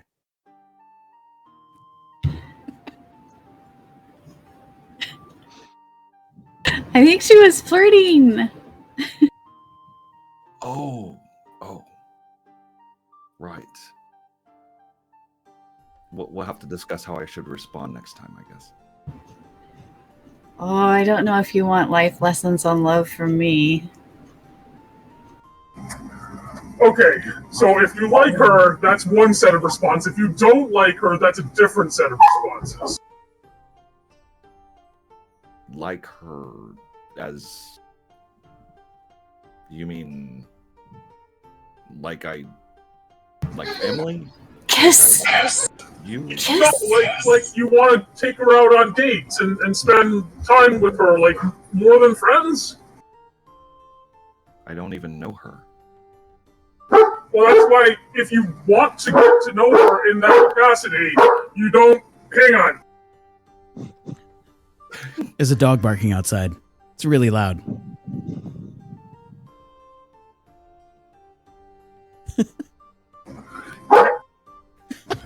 Okay, someone needs to speak to Animal. I think that dog has a lot of advice to give to Arathis. I understand, because I can speak to animals. Great. So, if you want to get to know her and maybe decide if you would like her to be a significant person in your life, then perhaps you should respond one way. But if you don't want to go that route at all, there's a different way to respond.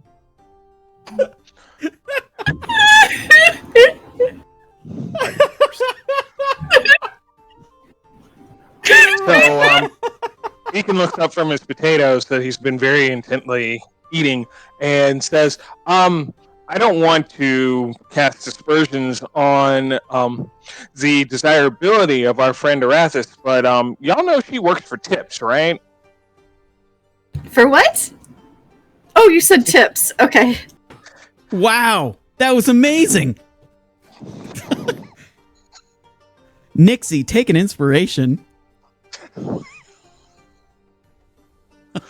You earned it. Yes. And back to potatoes. Sure, I am aware that she works for tips, and big tips, apparently. But he is allowed to, if he is interested to see if it's more than that, that's still a different response. But if he doesn't care for it at all, it's the same response if he's not interested, no matter what the answer is. So as you're talking, Marcus, all of you notice other tables sort of looking at you weirdly because of this amazing conversation. They're all just sort of like, what in the world are they talking? Okay, I'm just looking at my food. I'm going to eat my food. Hello, everyone. I'm Marcus. I'm here for all of your needs in terms of how to interact with people you may or may not like. And I, of course, learning learning the social graces as they have taught me, I just nod at everybody as they're looking at us. Yeah, who says that Marcus can't be a bard?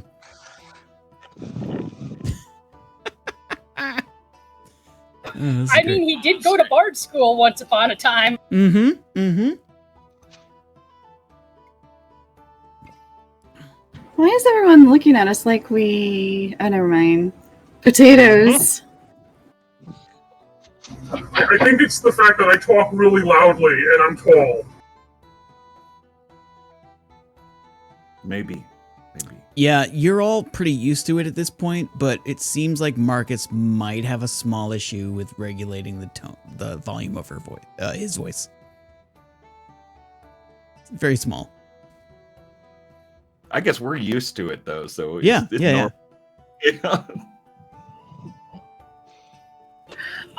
And on that note, once Marcus finishes his breakfast, Marcus wants to also start talking to people in town about like who really needs help and stuff. Like, which member of the staff here in the tavern does Marcus feel like he should ask that question to?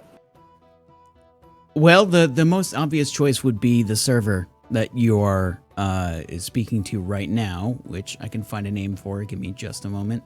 Your server is Ella. It's one of the servers you spoke with last time you were here. Hey, Ella, when you are not busy serving tables, I do actually have an unrelated question to ask you. Do you have a minute, or should I wait? She looks around. Is it a quick question? Probably a 5-minute conversation. I don't think now's the right time. We're busy right now. Maybe in a couple of hours when things slow down. Sure, I can slow down. Of course. I'll come back in a couple of hours, and it's not a problem if you're still busy. Okay. Well, I'll be working all day, but it should slow down in a few hours. Thank you. And I turn to Nixie and I'm like, Marcus is flirting. No. But you're close. You could wink at her, then you'll be flirting. I dare you. Wink at her. Do it. She's already gone.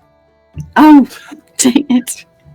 Right, and she tells me to do it. As she's walking away, I like blink at her. The old double wink. That was close.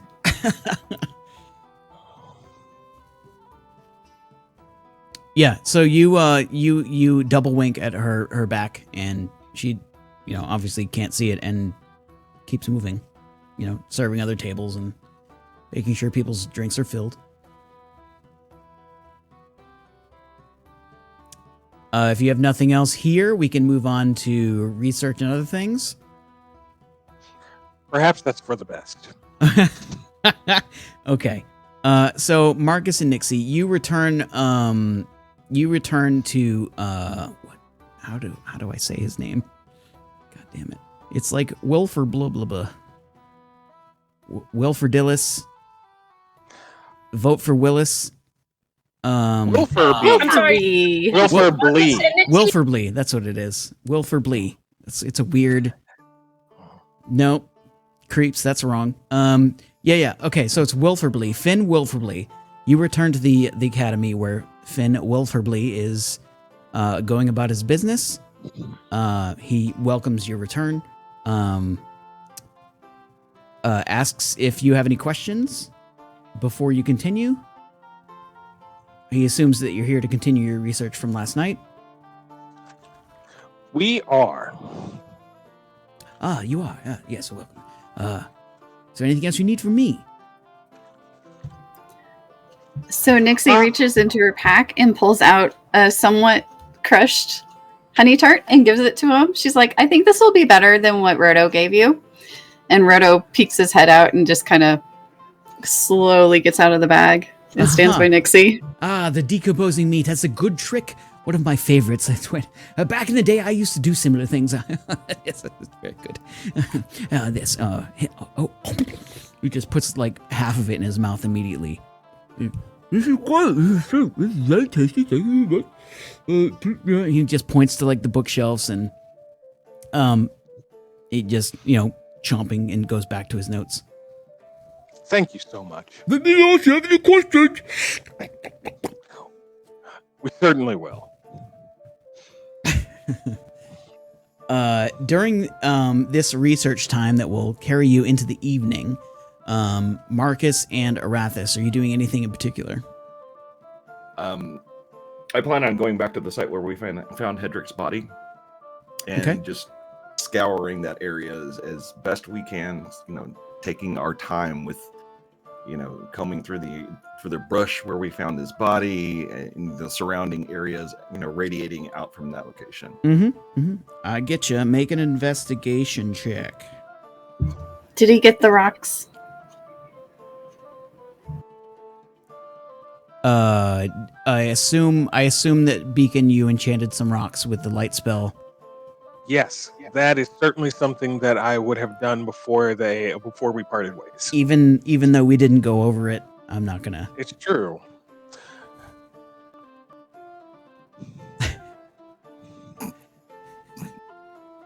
Anyway. Yeah. So, Marcus, are you with Arathis at this point, or are you hanging back to speak with Ella? There were a couple of things actually. Before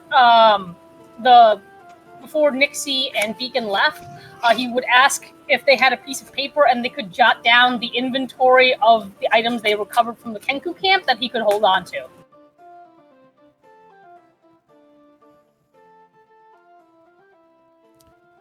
So paper's pretty hard to come by. Typically, it's definitely a thing you could do, but paper has a lot more value than you might think. Okay. Would it be reasonable that Marcus could just remember the inventory and relay it to the blacksmith because he would like to swing by there? Yes. So Nixie in her pouch does have a parchment and ink pen. There you go. Problem solved.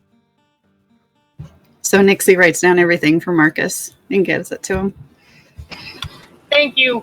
Arathis, I can go with you, but I do want to swing by the blacksmith at some point and then come back here to the Hollowed Oak. But you don't have to stay with me for that part. Just an option. It's probably best that we stay together. Okay, let's go check out this the site of Hedrig's body. Okay. You get there and go ahead and make an investigation with advantage, since you're both doing it. Someone make it. I don't really care who. 11. 11. Awesome. Okay, so yeah, you look around. You don't see anything, out of the ordinary other than the bloodstains that you knew were going to be there. Everything seems as normal. If we don't find anything there, then we'll move to the site where we had the fight with the shadows. Sure. Yep. You spend about 15 minutes going over that particular spot and then move on to the other spot. It doesn't take you very long to get there. And go ahead and make another investigation check with advantage. And that is a 19. 19. Looks pretty clean. Looks very clean to you. Nothing out of the ordinary here, as far as you can tell. Okay. I don't feel like there's anything at either one of these two sites, Marcus. Well, that's a good thing.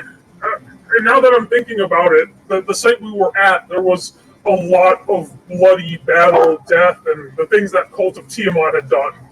Here, tragic things have happened, but to a smaller scale. Right. Well, if you have things that need to be attended to, let's do that. Okay, that's great. Let's go see the blacksmith. Okay, you do. Let's see. If I remember correctly, this dude is the blacksmith.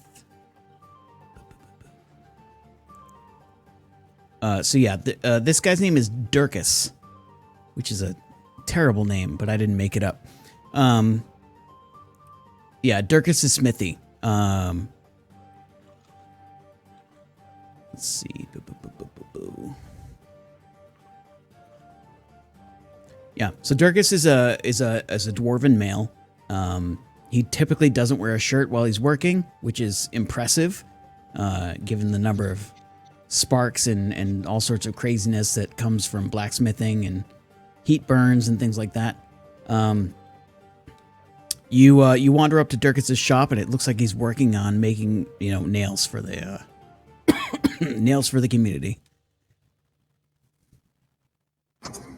Hello there. I was wondering if you had a minute. I can stop. What do you need? And he puts down what he's doing and turns to face you. Well, I was gifted with a very beautiful great axe, so I have no use for this one.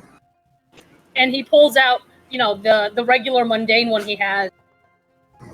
So I'm interested in selling it or trading it. I also have this list of items that we have acquired, if you have any interest in them. Oh, and and on there too, there's 6 bear traps. Someone stepped in one, but they're still usable. Oh, the shade.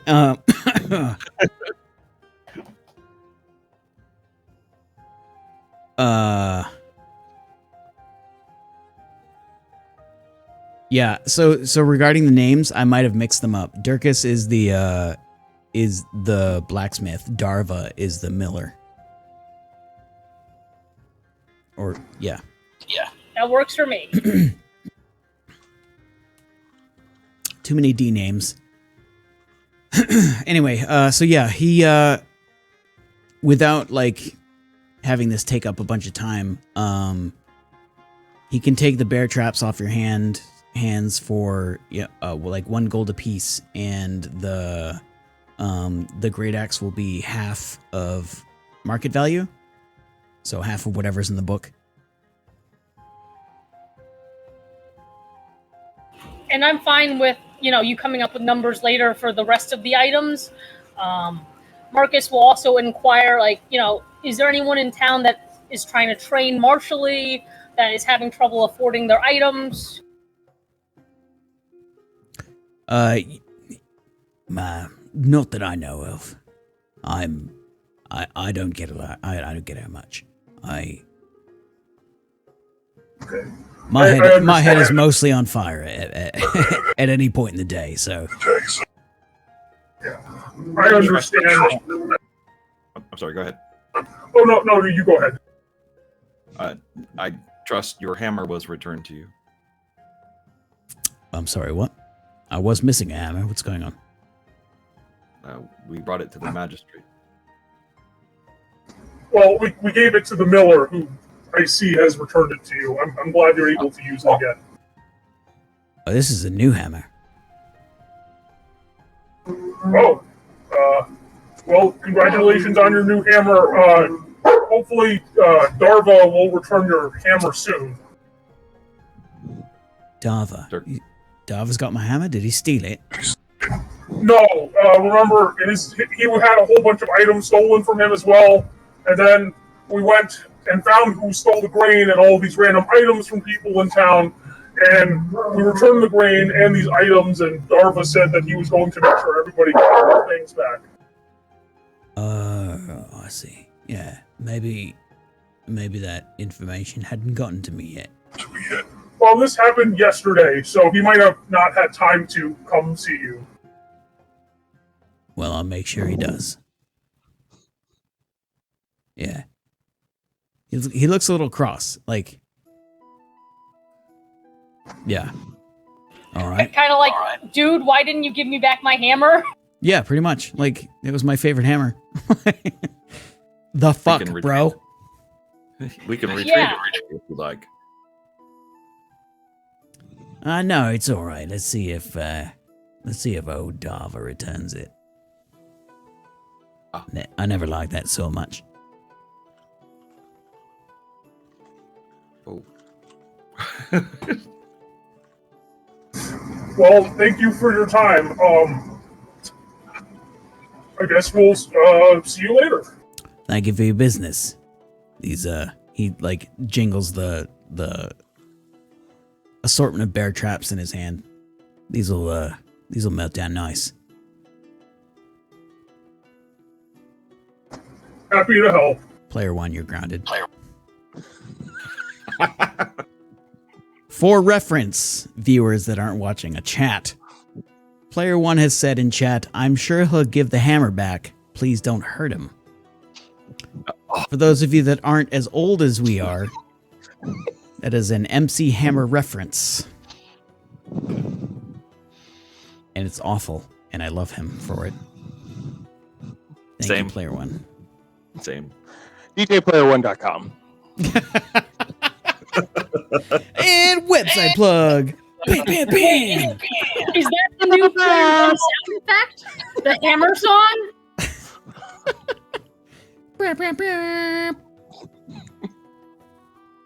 Anyway, sorry. Okay, so have you concluded your business here at Durka's Smithy?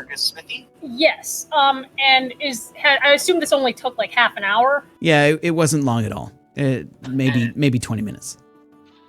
So my question is also, as a worshiper of Sunni, where is the closest Sunni temple? Is there one in town? There is no Sunni temple in town, so you sort of what you've done to worship Sunni is you found a like a slow place in the river that you use as a reflection pool to sort of stare into and worship Sunni that way.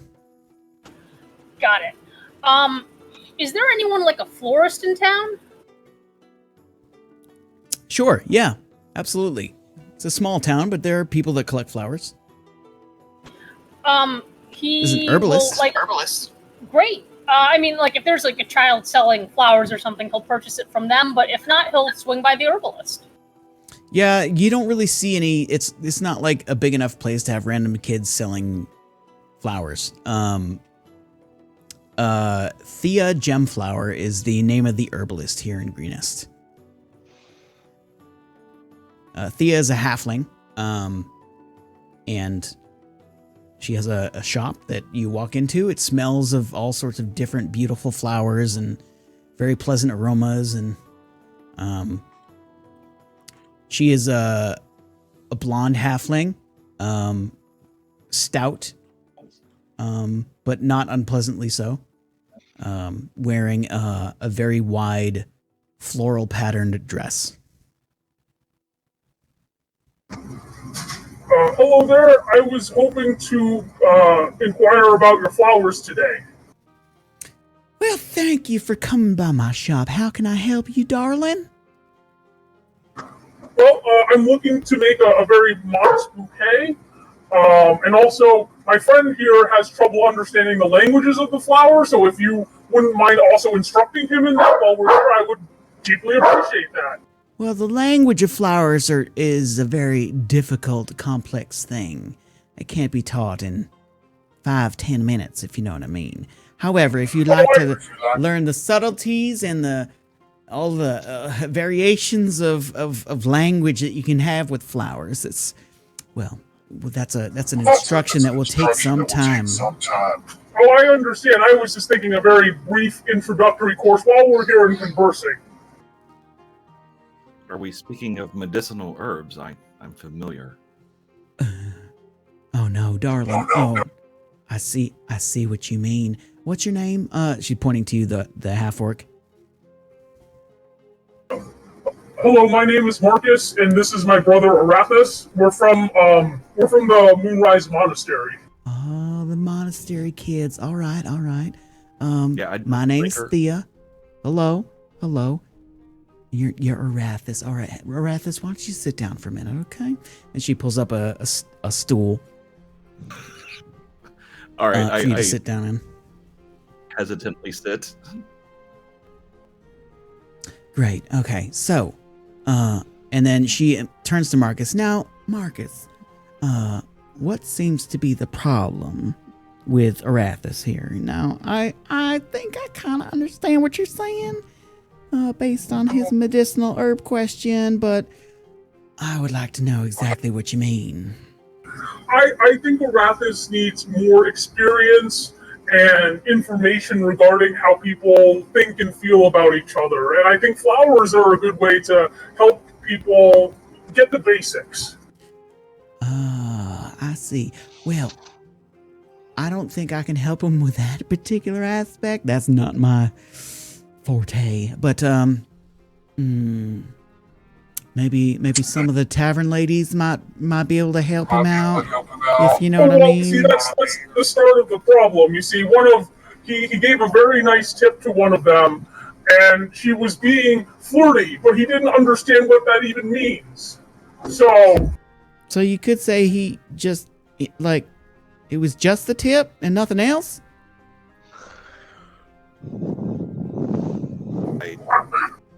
I gave her money. I see. You gave her money. He paid double the tab. Oh, okay. So in some circles, Arathis, my friend, in some circles that could be viewed as an advance. Of money? So No, not of money. By advance, I mean you are looking to acquire her affections.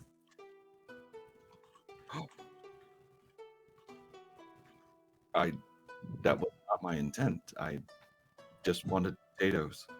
Okay, I understand what you mean. But you have to think about how other people might view things.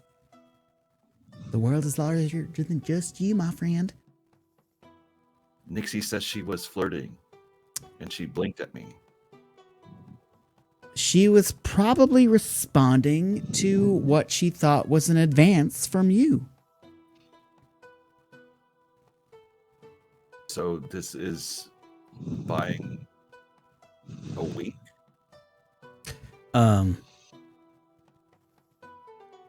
She sort of covers her mouth for a moment and whispers very loudly so that both of you can hear, but she says, Marcus, you better be buying some bouquets. Yes, I actually would like to buy a bouquet of flowers for my Lady Firehair Suni. What are your recommendations? Well, I recommend, so Rage Mage knows nothing about flowers. She recommends something very beautiful, very passionate, very flamboyantly gorgeous. This seems perfect. Thank you. How much is it? Well, and then she sort of looks at Arathis. What are we going to do with this problem now, though? I'm just bringing him around to people in town and hoping that eventually something will help him. I think it's a long-term project. What do you think? I agree. I think it's a very long-term project. Now, Arathis, my friend, how do you feel about all this? I sense confusion, discomfort. Am I correct? Confusion. I'm not uncomfortable. I do not understand the concept of buying someone's affection. Are you just trying to be steely and dark? I don't believe he's trying to be steely and dark. I believe he just is steely and dark.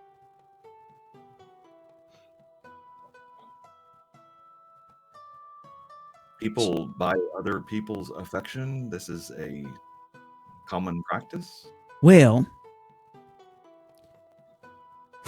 I am tired. So there are people that offer sex for money, Arathis, in this world, and those affections, while probably not sincere, they have their place. It's work, just like anything else. It is a service that is bought and paid for. However, that is not always the case. There are no absolutes in life, my friend. And that, I think, is where you're having trouble. You're trying to look for an answer that answers everything. The world is shades of gray. It's not black and white. So look for the subtleties. Look for the nuance. Subtleties.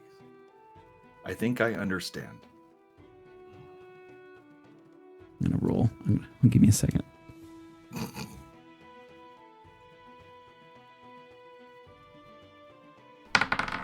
Yeah, okay.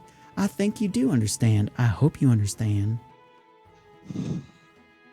So I should not pay more. Or Don't else- overtip. No. Oh. Don't overtip. It can be viewed in a very different way depending on the establishment. It's not always the same in every place. Read the room. Or ask Myxi and Beacon for advice. Actually, ask Beacon for advice on how much you should tip. Now, when you say read the room, perhaps you mean to see how people react. I see. Sorry. What I mean there is look around. Determine how things work, at least as much as you can see, before you act. Think about your actions and how they'll affect the room you're in. So as the weapons master always tells me, I must be aware of my surroundings. Yes. I understand. It's funny how social graces are similar to weapons training. Isn't that neat? Interesting. Thank you, Marcus. Now, And Thea says, "You're welcome." or yes, thank you for helping me understand. I don't understand what flowers have to do with buying someone's affections. Oh, that's a. I'll let Marcus help you with that one. I'm just tired. Is there anything else you need? No, I just need the bouquet. Just need Because the we bouquet. sometimes buy gifts to get attention from people. Well, Especially here you go. when... Thank you. I'm sorry, how much is it, Thea, the patient person? This bouquet is going to be 3 silver. Tips are appreciated given the work I've done. I understand completely, and may I gift you, pay 5 silver as a 2 silver gift as an appropriate tip. Arathis. This is appropriately tipped. Thank you very much. I hope you have a wonderful evening. Thank you, you too. Yes, thank you. Now, my name's Thea Gemflower. Remember it. If you need herbs, you need flowers, you come to me, right? Just looking at both of you. Of course, Thea. Of course. We'll see you again soon. Fantastic. I hope so. Have a great day. Enjoy yourself. One more question. What is the significance of blinking at one another? I do not understand. I'm sorry, what? Blinking? You know what? We're gonna visit old lady Helen tomorrow, and we'll have some tea with her. We'll have a whole conversation about this. Thank you, and Marcus was just gonna like pull him out and start taking him towards his spot by the river. Where Okay. are we going? Yeah, you've been aggressively extracted from the herbalist shop, and as the door closes behind you, have a nice day. You know, you hear that, and yeah, then you head off to the site. Marcus. okay. I'm sorry, what did you say?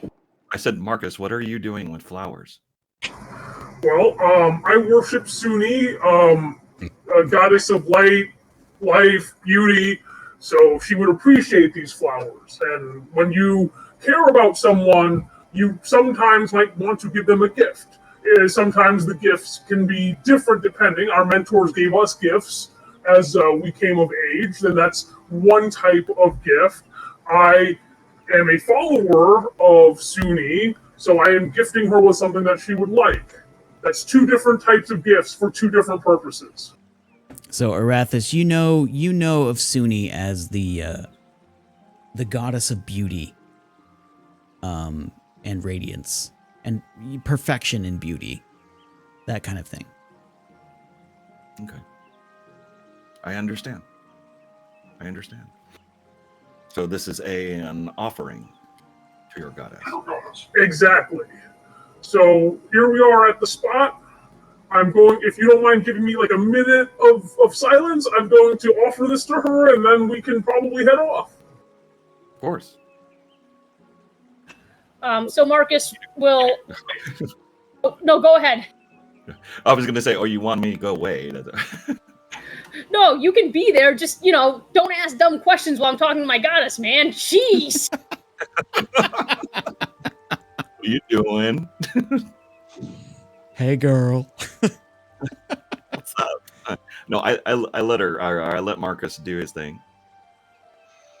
Marcus will kneel by the reflection pool and leave the I guess you know what? It's a reflection pool, so he'll actually place the flowers in the water. Okay. You do make a religion check for me. With advantage or without? Without.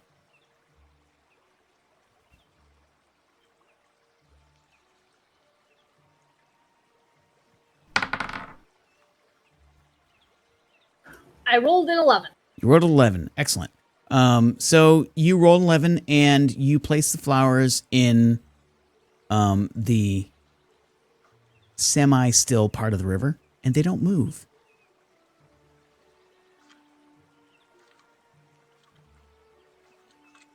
Is this something that I would register as okay, or should I think that Sune would like me to move them a little forward to where they can actually spread?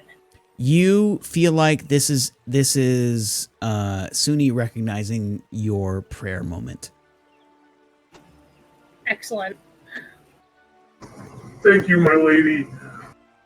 And he'll get up from his kneeling position and grab Arathis and go.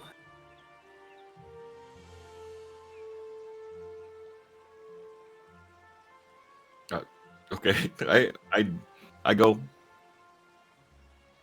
Where are we going now? Honestly, I think it's if it's been enough time, we could go back to the Hollowed Oak. Has it been enough time? Yeah. And also, for the sake of sharing time space, I don't mind if you want to cut away to the book nerds. Well, the book nerds are book nerding, so let's get through this, and then that's going to take most of the day.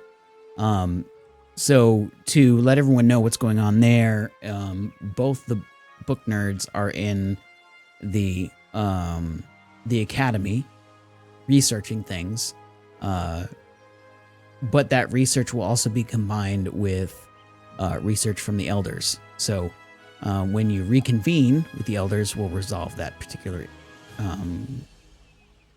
story point. So once we resolve things with Marcus and Arathis, then we can move forward to the other stuff. So let's get that stuff done. So we're going back to the inn. So I guess while they're studying, Marcus and I will eat again. Again, okay. I think Marcus wanted to have a conversation with Ella at some point. Oh, right. Well, then I will eat, and he can talk to Ella. Hi there. Is this a better time? Yeah. So you entered the Hollowed Oak, and things have calmed down considerably. There are only a few patrons in here at this point. You can, get a very not crowded table. If you want to order food, you can. Food and drinks. Obviously, that'll cost you some money, but not a huge amount. But yeah, Ella has time to talk to you if you wish. I'm still full from before, but thank you. So my question is, what happened with Hedrig was awful, and the fact is, he might not be the only person struggling for money and being vulnerable to people who might take advantage of that. Is there anyone in town that you can think of that might be in a similar situation?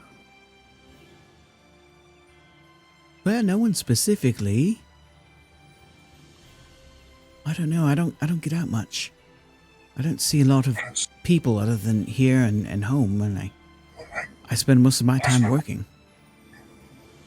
I mean, I figure that part of it is that since you're here, that you would know and hear things, but I don't know. Yeah, 1 second.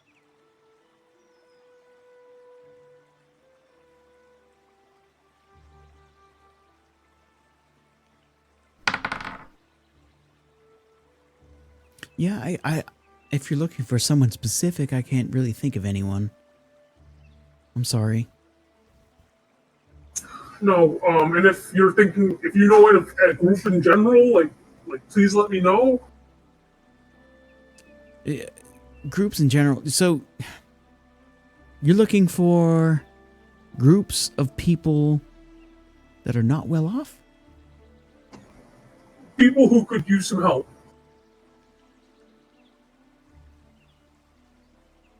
She moves to touch your shoulder, but stops before actually touching it and sort of gives you the is this okay? Marcus will nod. And she touches your shoulder. That's very sweet. I will keep that in mind. Thank you. You can see from the look on her face that what you have said has touched her in some way, and you feel like that if she knows something, she will definitely come to you. Thank you so much. And there's somebody who I know isn't struggling for money, but she is struggling for people. You know old lady Helen? Oh, old lady Helen. Yeah, I do.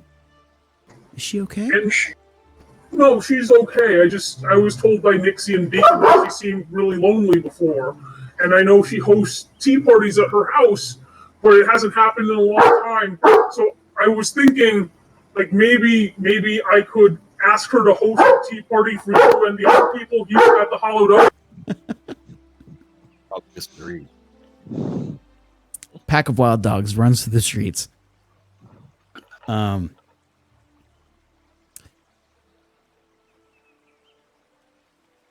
And she thinks about that for a moment. And says, you know what? I think me and the ladies here, we're gonna stop by. We're gonna stop by old lady Helen's place. That would be excellent. And let me pay for that, since I think that it would be nice for everyone involved. And I'll hand it like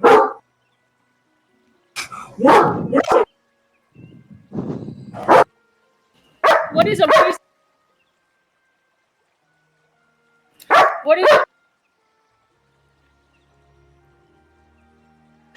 what is a reasonable amount for like a lavish tea party for that many people?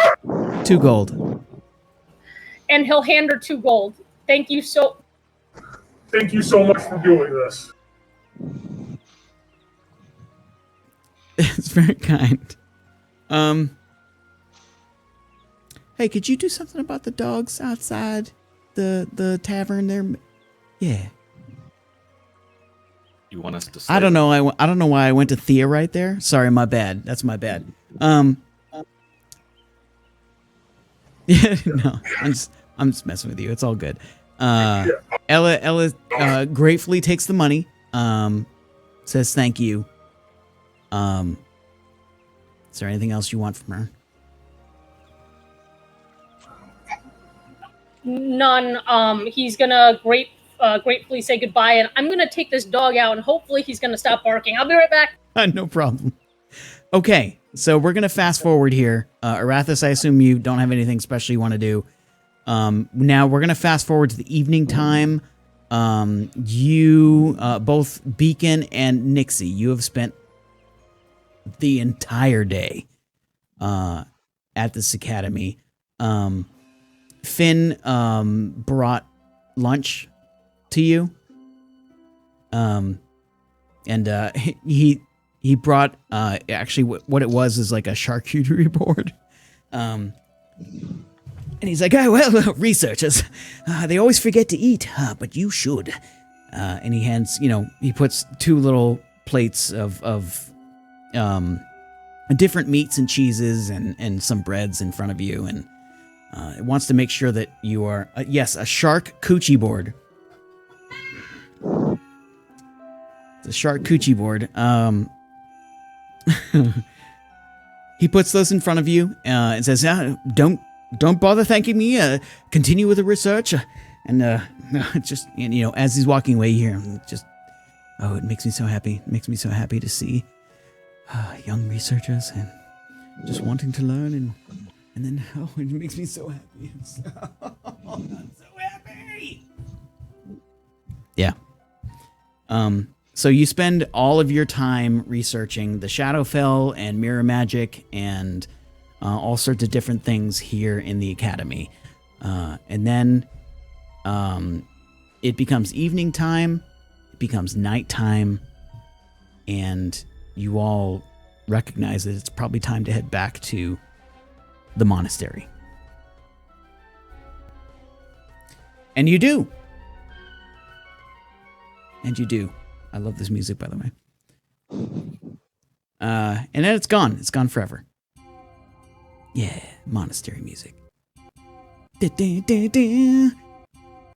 Okay, Gold Luca. Anyway, yeah, you all head back to the monastery, back to the Chamber of the Full Moon, where once again, Zarin and the rest of the elders have convened. They have set up a large table in the center of it, with a bunch of chairs, and all of the elders are sitting there in front of you, and as you enter the chamber, they obviously just gesture for you to sit down and have a seat. Now we're going to do the D&D portion of this, because I'm a dick. Okay, so for mirrors, Beacon, if you would like to do an arcane or investigation, whichever is better for you, go ahead and give me a roll with advantage. All right. The advantage comes from both you and the elders here doing research. I will turn the music up some. All right. I will roll investigation with advantage. And I was able to come up with 22 investigations. 22 investigations, or Yes. 22 advantages. Okay. Excellent. Let me find the thing where I said that I was going to do this stuff at, because I was managing music stuff. Cool. All right. Okay. So you got... All right. So I have a lot of stuff to read to you. Okay. If you got a 0 to 10, you would have gotten, there are many stories involving mirrors, magical or otherwise. In most magic, they're commonly used as scrying devices, divining the truth of a situation, or are even used as portals.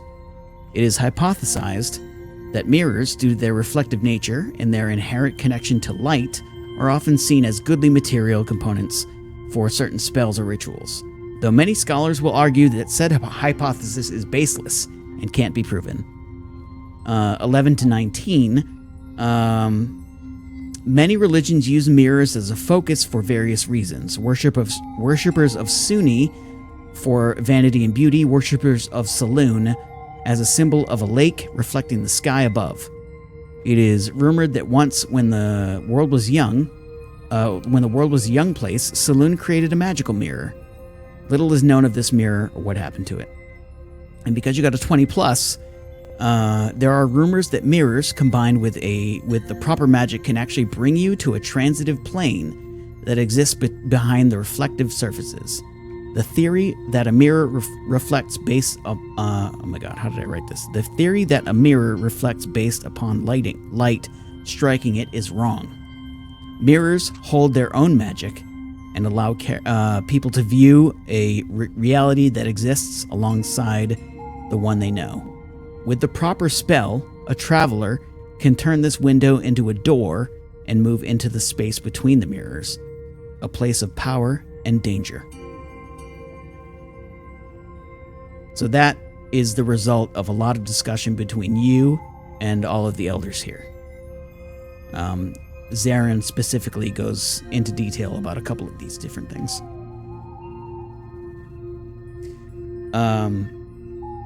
Myxi. You can make an investigation or arcana check, whichever is better. Make it with advantage. Okay. 19? That's awesome. Nice. Okay. So you were researching the Shadowfell. The Shadowfell, also called the Plane of Shadow, is a dimension of black, gray, and white, where most other color has been leached from everything. It is a place of darkness that hates the light, where the sky is a black vault with neither sun nor stars. The Shadowfell overlaps the material plane in much the same way as the Feywild. Aside from the colorless landscape, it appears similar to the material plane. Landmarks from the material plane are recognizable on the Shadowfell, but they are twisted and warped, distorted reflections of what exists on the material plane. Where a mountain stands on the material plane, the corresponding feature on the Shadowfell is a jagged rock outcropping, with the resemblance of a skull, a heap of rubble, or perhaps the crumbling ruin of a once great castle. A forest on the Shadowfell is dark and twisted, its branches reaching out to snare travelers' cloaks, and its roots coiling and buckling to trip those who pass by. Shadow dragons and undead creatures haunt this bleak plane, as do other creatures that thrive in the gloom, including cloakers and dark mantles. And with your roll of 19, you get shadow crossings. Similar to Fey crossings, shadow crossings are locations where the veil between the material plane and the Shadowfell is so thin that creatures can walk from one plane to the other. A blot of shadow in the corner of a dusty crypt might be a shadow crossing, as might an open grave. Shadow crossings form in gloomy places where spirits or the stench of death lingers, such as battlefields, graveyards, and tombs. They manifest only in darkness, closing as soon as they feel the light's kiss.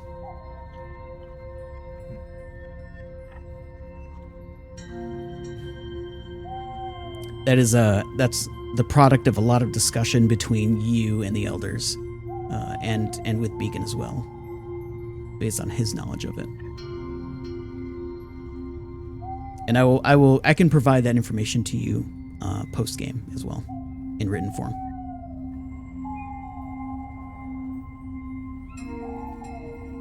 And so, with that, some of the elders voice concern about someone stealing a mirror from the temple. And Anya Windrunner specifically says, well, I found that there are maybe 4 places that you could look for the rest of the pieces, or perhaps this one missing piece. Is that something you would be amenable to? Yes. Yes, I would. I believe our group is worthy of the challenge. Well, we picked you for a reason. So, she slams down a mug of ale. Right. So, do you want the closest or the farthest first? I mean, I'm going to list them all to you, but the order is important, right? Certainly. How about we go with the closest first? The closest. Well, we think that there is a ruin in a place called the Snakewood to the southeast. It's about 6 days' journey from here.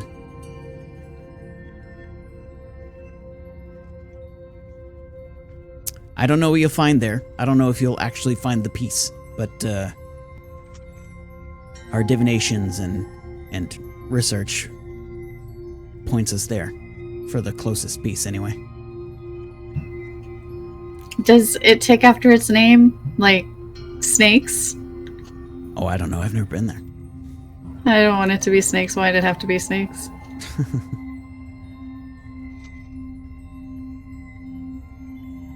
What about the farthest? no one else here has been there, so they don't know. What were we going to say, Arathis? Why not start at the farthest and work our way back home? That's up to you. I was reasoning with Beacon, actually. Well. Well, yeah, that's certainly an option. I just figured that they could tell us about the closest one, and then since they're going to give us all 4 of them in order, then we could figure out whether it's more tenable to go to the farthest and then work our way back, or start at the closest and work our way out. So Anya sort of chuckles at that.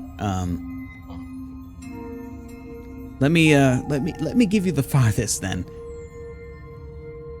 Have you heard of Myth Dranor? Have I? Everyone make history checks.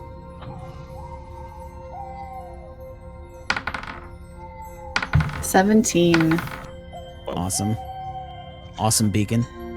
I've got 23 histories for you. What do you 23 histories. All right. So with the 17 histories and the 23 histories, Myxi and Beacon, but definitely not Marcus, who rolled a natural 1. Myxi and Beacon, you recognize the name Myth Dranor as a once great elven city where some kind of magical cataclysm happened. Things went crazy, and the only rumors that you can recall regarding that place are people go in and they don't come out, and if they do come out, they come out insane.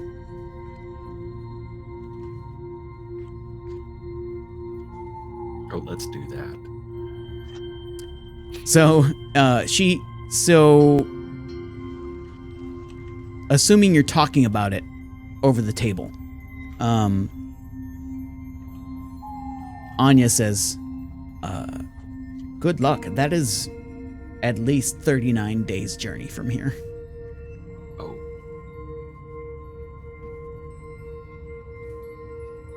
You're going to have to go there anyway, but whether you want to go there now or later, that's up to you.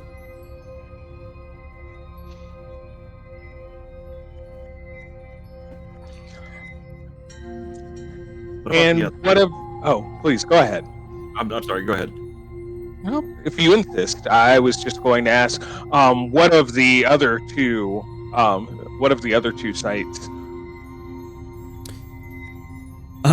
One of them is deep below the earth, in the Underdark.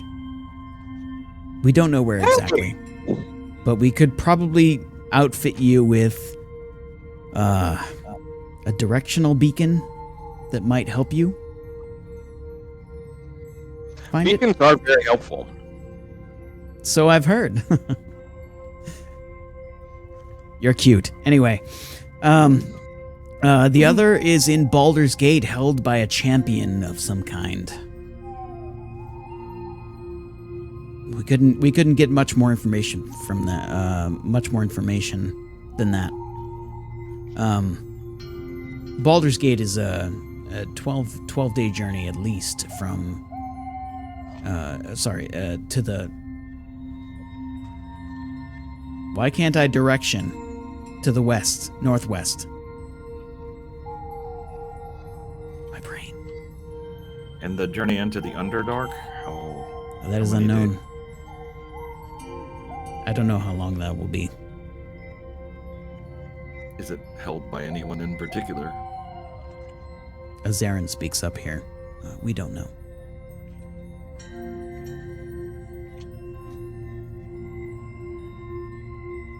There is kinda one. makes- There is one more piece as well that is no longer findable here. It may be on another plane. You mean other than the one that was taken from here? I don't know. It may be that piece. Maybe that piece was taken to the other plane of existence.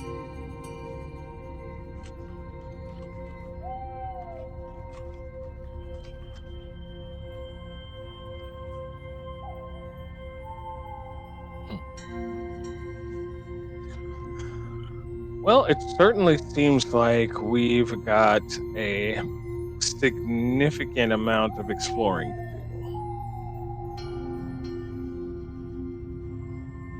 I won't hide that I'm not excited about traveling into the Underdark. do. You won't hide that you're not excited. I am About excited. Okay, good. All right, we've worked that sentence diagram out. Good. And I talked about it real good too. So good.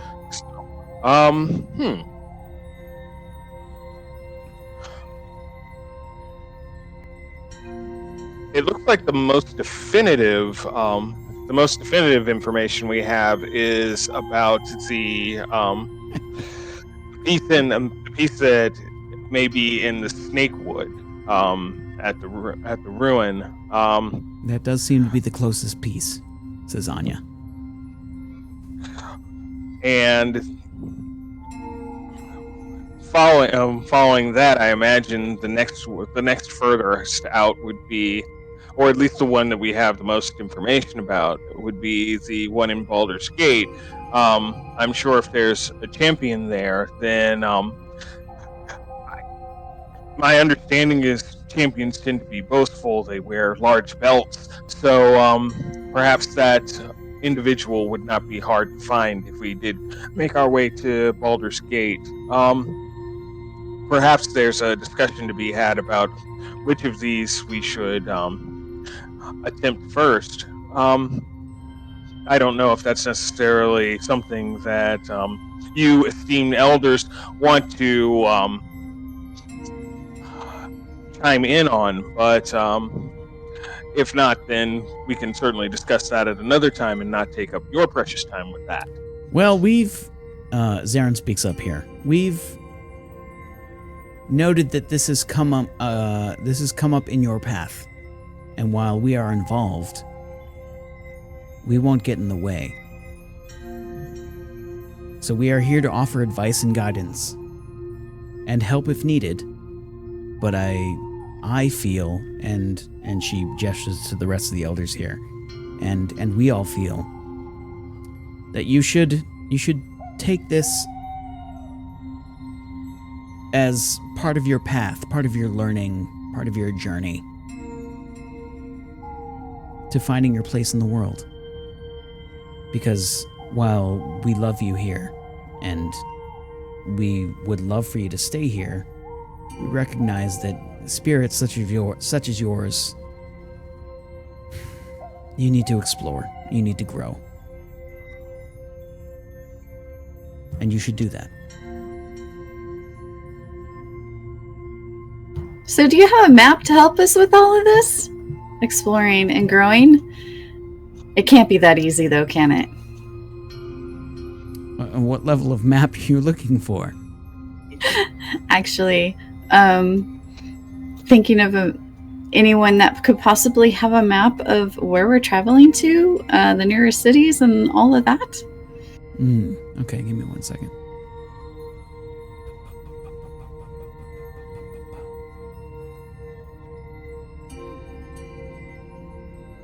So you will notice now that the map has changed.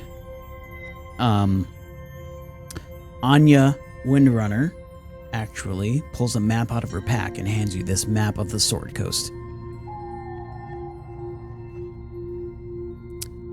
And she points out that while some of the locations aren't necessarily on this map, she can show you where they are exactly. Well, not exactly, but in a vague sense.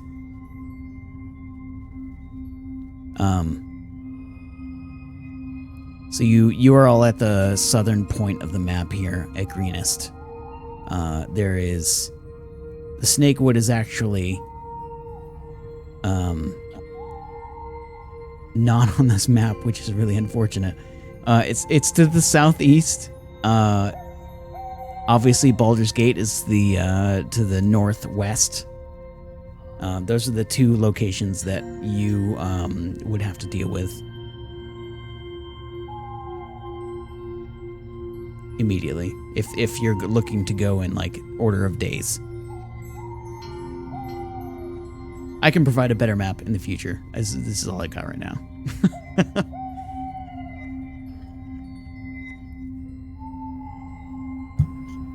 Oh, that's lovely. At least we have an idea of where we can go. What do y'all think? Should we start at the closest with the snakes?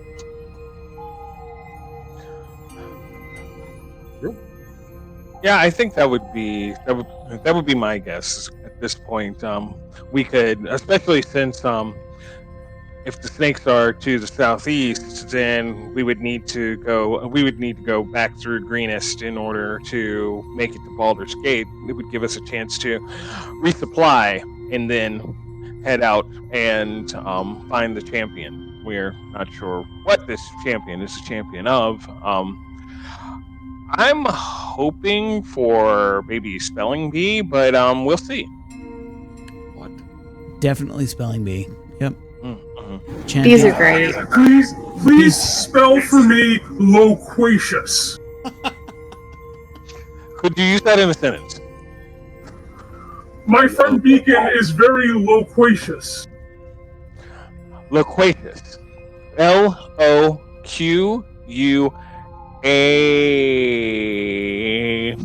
Fonzie.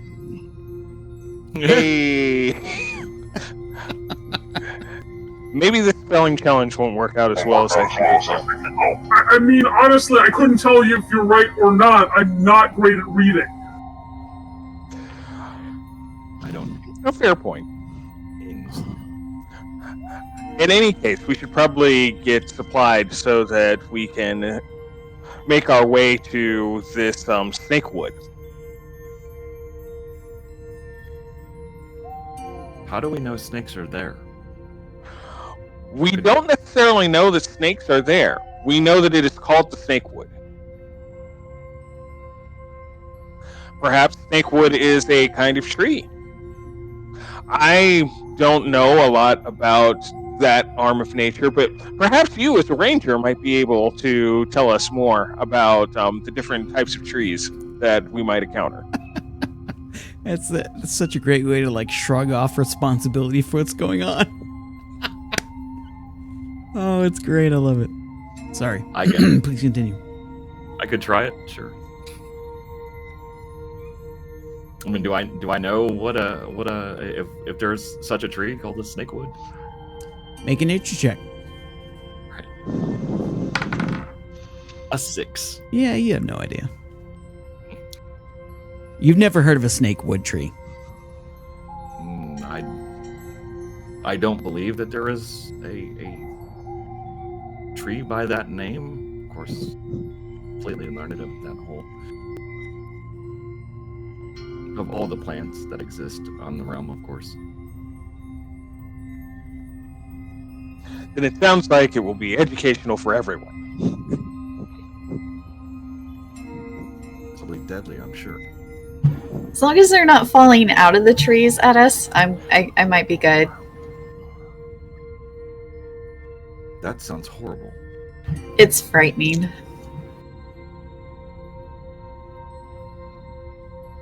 Oh, cool. Okay. Well,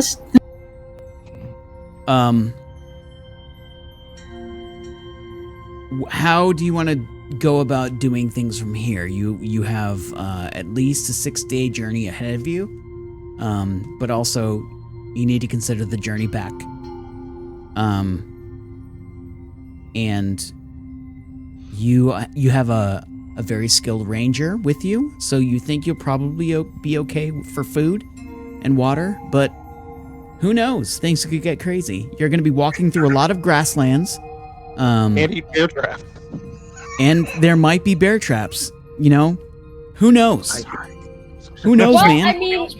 I mean, I have 10 days worth of rations, so that might be a good start until our next point. Is there like a bird or some sort of like messenger animal that we could borrow from the monastery? No, there is not. Well, maybe we should find. Ooh. Wait, I heard there were these stones that could be used to send messages back and forth, but I don't know if there's anybody in town that could sell them to us. Who are you talking to specifically? The general group, actually. Okay. So, yeah, so the group of elders here just sort of shakes their head. It looks like they don't have anything like that. Well, I guess we can always just invest in... Wait, are there scrolls that can help us communicate or anything? I mean, if not, I guess we can just pay for the service once we hit Baldur's Gate or something. So to give you an idea of the journey you're looking at, so you're at Greenest, and then you're going to be going to the southeast if you're going to the Snakewood first, right? So you're going to the southeast, then you can be going back to Greenest, and then back up northwest to the Baldur's Gate. Right, okay. I mean, we could always try to find someone who has enough magical capabilities to send messages to you, unless, again, the whole scroll option. Speaking of scrolls, here's a scroll of grease and color spray. Myxi, Beacon, either of you?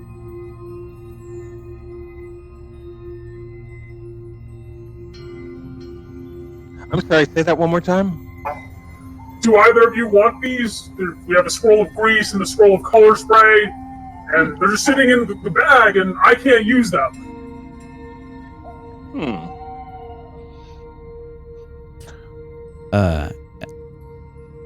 This is an out-of-game note that I will very rarely make. That's prime wizard treasure right there. Oh. Spells on scrolls, really good for wizards because they expand their spell book. Okay, what were they again? Grease and something else? Grease and color spray? Yeah. There you go, Nyx. They're yours. Actually, I'll take the grease and Beacon can have the color spray. Well, I mean, if you want the color spray, then please take it. I am not a wizard, and it may not do me nearly as much good or use as it might for you.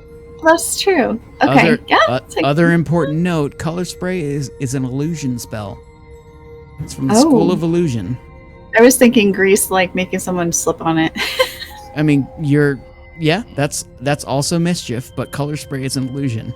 So And they're both going to her anyways. Okay. That's my not so subtle GM hammer saying, take the shit. Thank you.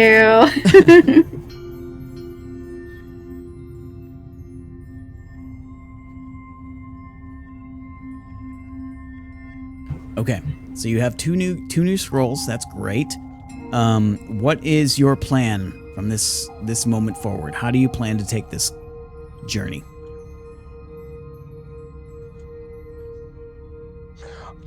Are there any like mounts or horses or things of that nature that we might be able to borrow or rent or employ in order to make it through these 6 days a little easier? You can absolutely buy horses if you wish.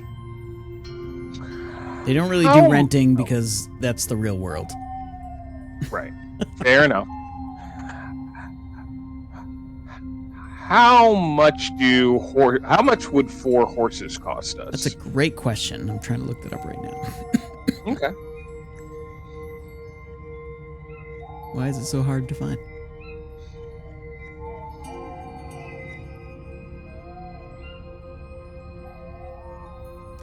Okay. I don't think I. What kind of horse are you looking for? Are you looking for a riding horse? A draft horse? A pony? Well, I am just a bachelor. No. Now, I would like a horse for riding. A riding horse makes more sense to me. Right. But then again, the others in the party may have more experience with animals and may want to chime in. But my guess is a riding horse. Here are the costs. Riding horse is 75 gold. A draft horse is 50 gold. And a pony is 30 gold. I will also like to note that horses tend to be very delicate. We have to take excellent care of them. Yep. Or they die of anything. Like heartburn. They can die. Anyways, but if we get a mule, mules are strong and sturdy and can pull wagons. Not really rideable.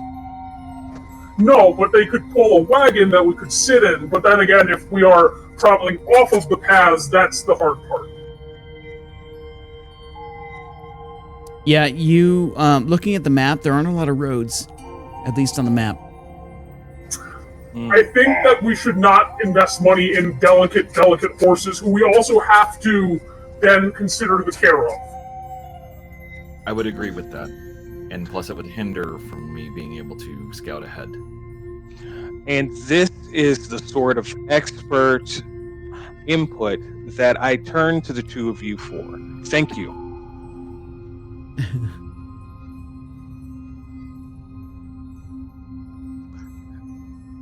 Okay. So no horses. No horses. Got it.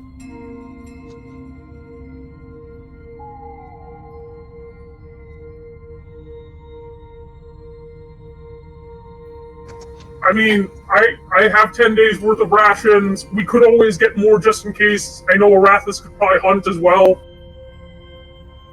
You're absolutely certain that Arathis could keep you all fed easily, without problem. Absolutely. I don't think we really need any extra supplies. Like, I could be wrong. You're not. I do not require anything extra. Then should we set off tomorrow? I think that might be I think that sounds like the plan. The elders are nodding as well.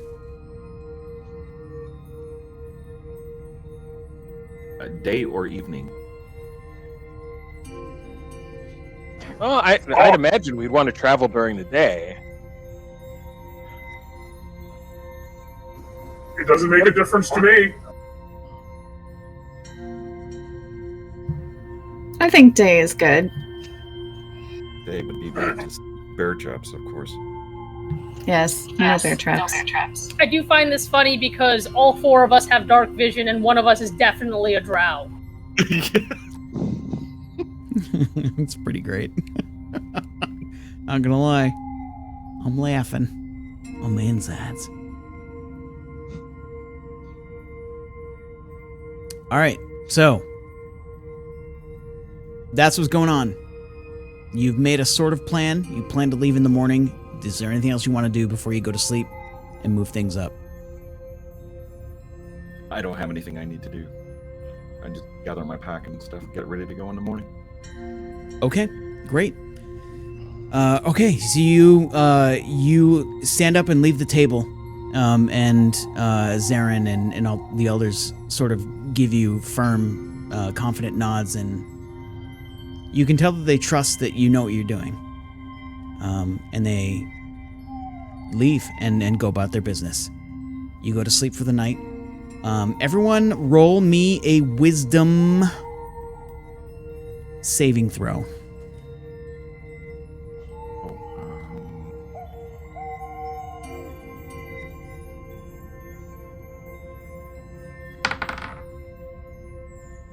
Beacon with a 20. Nice. Nixie with a 13. Cool.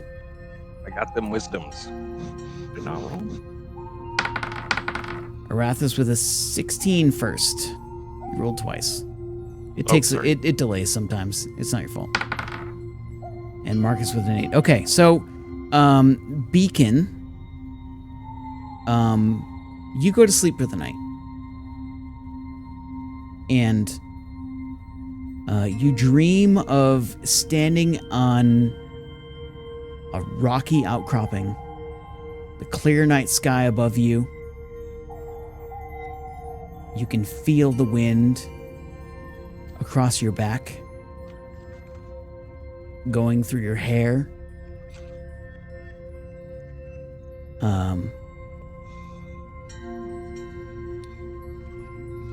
And from here, make another wisdom saving throw for me, please. 9. Not as wise this time. Okay, so you're standing above this rocky outcropping, this beautiful, beautiful evening in front of you, and you hear a howl in the distance, and you just can't help yourself. And you howl as well. Oh! Perfect. And then there it is. I should have waited. Should have waited. Should have waited. It's perfect though. It's perfect. And then you wake up. Let's see. Arathis. You are running through the grasslands. You feel the grass slapping against your legs. You feel free. You feel alive.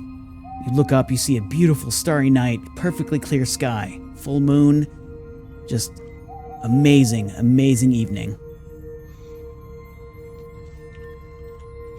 And you hear a howl.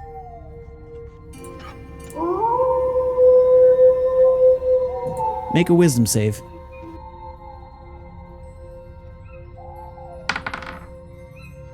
Gonna be a 10. You howl as well in return. Oh. Perfect. Wonderful. The rest of you all have beautiful... you wake up... sorry, Arathis, you wake up. You feel great. You feel fantastic. All is well. Everything is right with the world. The rest of you wake up in the morning. Refreshed. Good to go.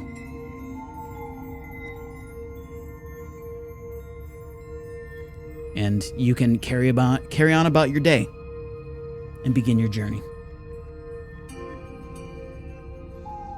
Is there anything special you want to do before you leave? This is the first time in a very, very long time that you have planned a journey that will take you from the monastery for multiple days. You guys think that we should get a meal at the Hollowed Oak before setting off? Always. Is that a good question? I wonder if they make dried potatoes we can take with us. Like potato jerky? Yeah. It'd be so chalky. Gross. Like perhaps potatoes in chip form? Hmm. I would want to achieve that.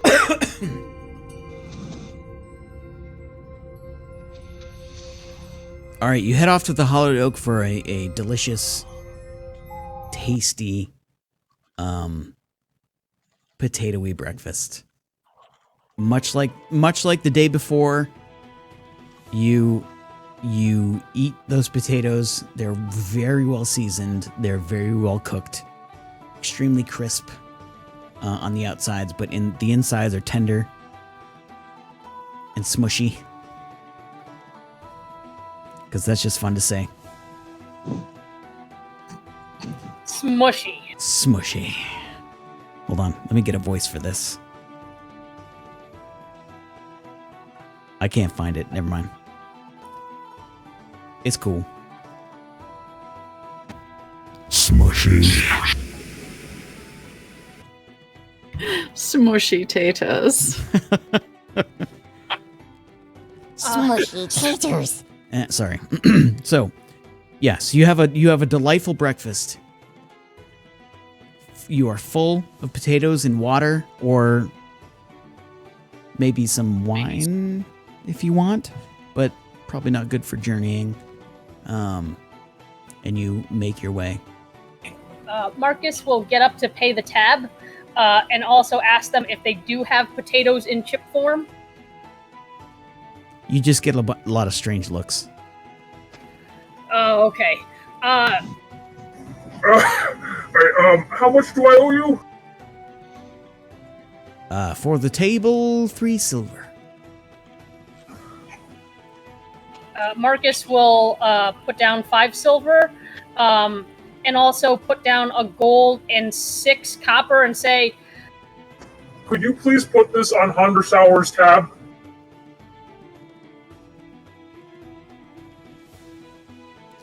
You get very solemn nods. Don't tell him who it's actually from. Thank you. So is Ella here serving? No, she's not actually. Darn. Okay. Yeah. Seems to be her day off.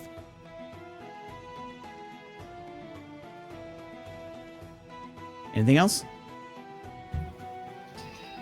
No. Okay. Nope. So you make your way out of Greenest. And it is not long before you are walking through the intense grasslands of the area. So the grass around here is literally chest high for most people. So for you, Myxi, it is literally twice your height. And it's hard for you to see anything, but you know that this is the grasslands. This is the area surrounding your home now, and that's just how it is. It's a beautiful day. You can hear the wind blowing through all that grass, and you travel for hours and hours and hours. Someone roll me a d20, please. One person.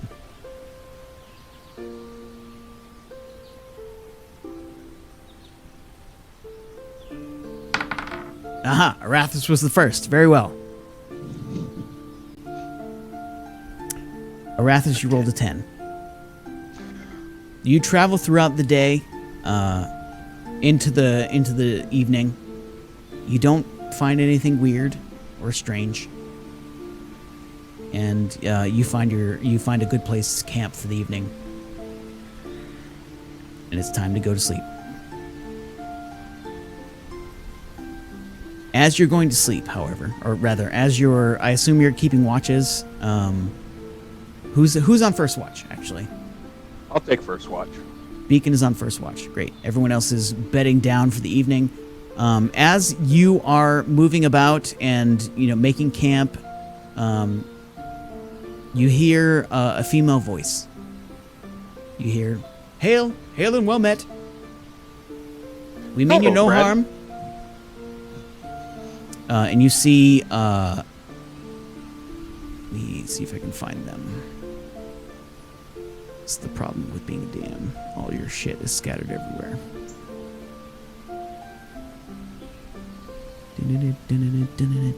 I can't fucking find it.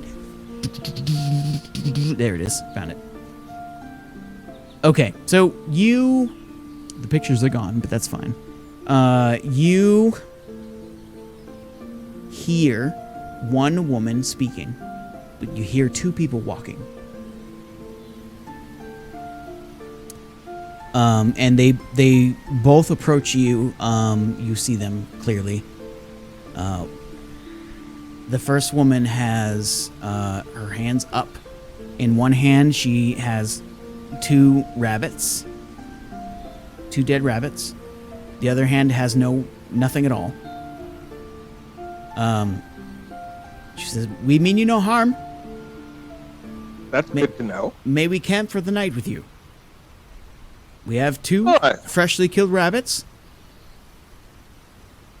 We're offering those up for dinner."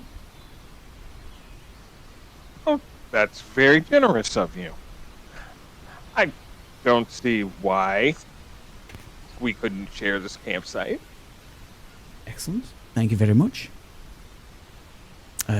This is my sister, Malin. And I am Adriel. We are the Heartwood family. Nice to meet you both. My friends call me Beacon. I do hope that we could be friends. I certainly hope so. And might we know the names of your companions? Well, they are sleeping at the moment, but this nice, young, diminutive young lady is Myxi. This very strapping gentleman here is Marcus. And the mildly gloomy-looking fellow there, that's Arathis. Even in his sleep, though he's waking up now. Yeah, and so as she says that, like, you're like Nixie, you're waking up because of the commotion. Marcus and Arathis as well. You're all like, you recognize that there's someone strange in the camp, or someone's not offensive. It's like you're not on alert, but like there's just noise you weren't expecting. So you're all sort of half awake at least at this point, so you can hear what's going on. So we can clear Beacon's not in jeopardy or anything like that. Okay. Here, Beacon. Here. She gives you one of the rabbits, and may we? And she points to the campfire. May we? And she, certainly. Yeah. She skins the rabbit really quickly, like a slice, and like rips the whole skin off. And just sort of skewers it, and puts it on the fire in a matter of maybe 30 seconds. That's impressive. And she sort of looks to you to do the same, because you're now holding one of them. I look back and smile. Why don't you, Arathis? Hey, do you know what to do with this? She holds a hand out. I will. She takes it, rips the skin off, skewers it. Arathis, is it safe if I do a little bit of drumming? I don't want to make it too loud around here. I mean, it would likely give our position away if there was somebody here to harm us. Adriel says, it's fine. The grass will hide the noise. Just, don't go crazy.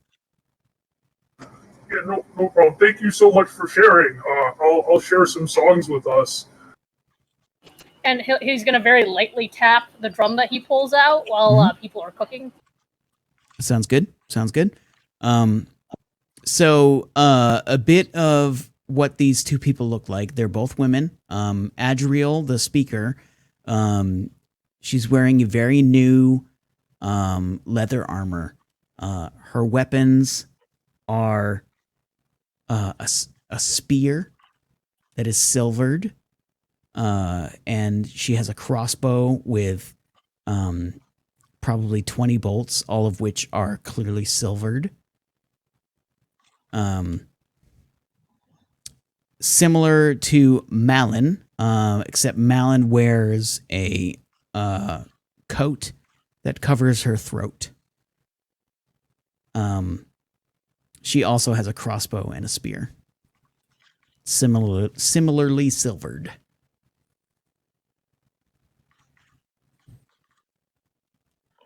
Nixie kind of looks him over. What's you hunting? And I don't think it's the conies. Oh, and then Nixie goes to her bag. She had nicked some potatoes and brings them out and sets them out for everyone to grab.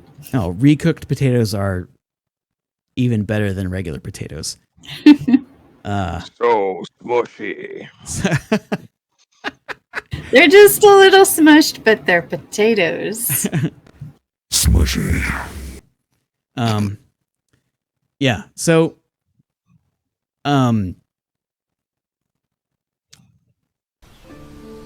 both Adriel and Malin give you looks of Like, I don't know what you mean, Myxi. Give me an insight check.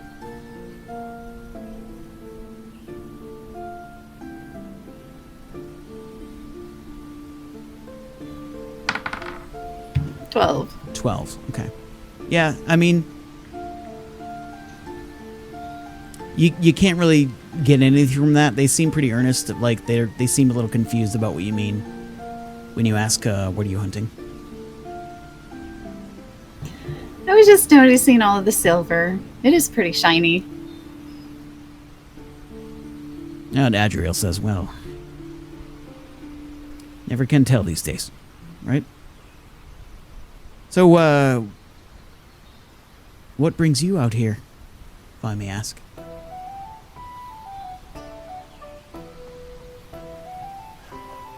Oh, well, we are on a quest. We are going to the... there's a ruin to the southeast, and we're going to investigate it. Ah, adventurers then. I've never met real adventurers. Interesting. I would have assumed that you were real adventurers. I mean, you're certainly outfitted for the task. How do you mean? Give me an insight check, please. While he's rolling that, are these women like of the demographics that Marcus might find attractive? What are those demographics? Age appropriate for one, and I don't know. Like, I guess, like, you know, classically pretty. I can't tell you because he's weird. Marcus is weird. I'm sorry. No, you're fine. They're not classically pretty. They appear to be working folk, at least in demeanor and visage. You know, they're not like, oh, I spent my life as a princess. I spent my life being pretty. Like, they're not that kind of pretty. But they are attractive in like the rugged kind of like I have a set purpose and God damn it, I have goals and I'm not gonna like mess around with stuff. They seem very determined. That's cool. I'm determining exactly how dumb Marcus will be if they turn out to be dangerous towards us. Fair enough.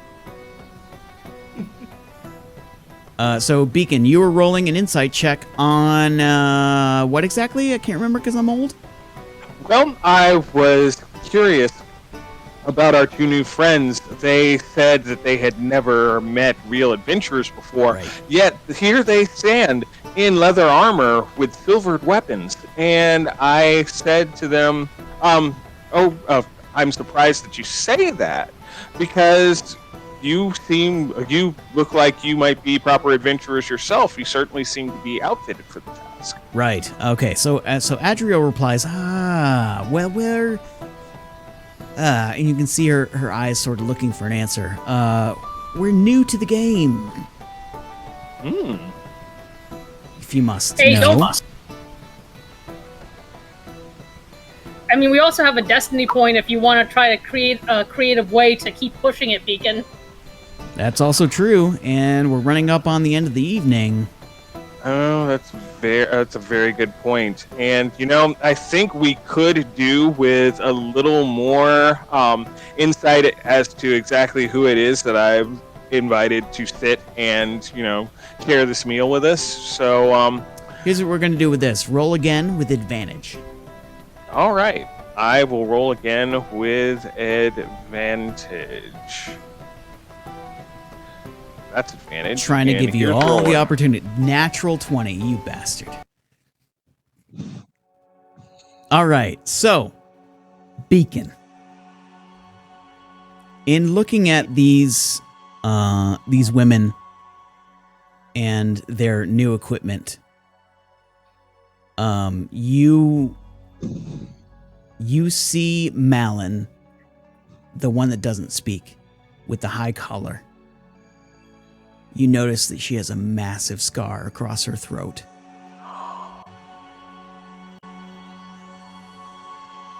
Adriel's gear seems to be brand new. They have fresh faces. The light hasn't yet left their eyes. They are not jaded. Well, no, they are definitely jaded, but not in the way that you might think. There's definitely something going on here. There's definitely more to their story. But you sense that they might not be willing to share it with people they just met in the plains, in the grasslands, for the first evening. But you can see trauma. You can see sadness. You can see pain, emotional pain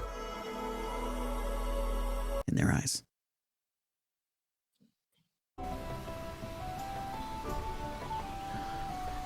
Look, friends, I certainly don't mean to pry. I apologize.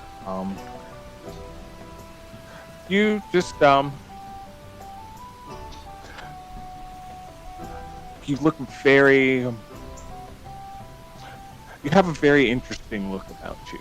It just made me curious, but I can certainly respect if you don't want to necessarily tell me everything about you the first day I met you.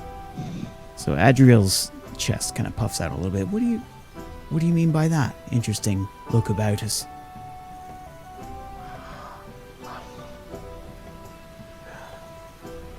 You just look very capable.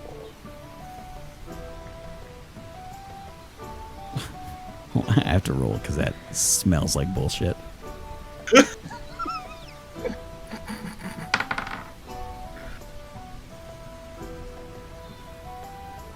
Very capable, you say? Yes. Well, thanks for that. Yeah. Well, it's certainly meant as a compliment.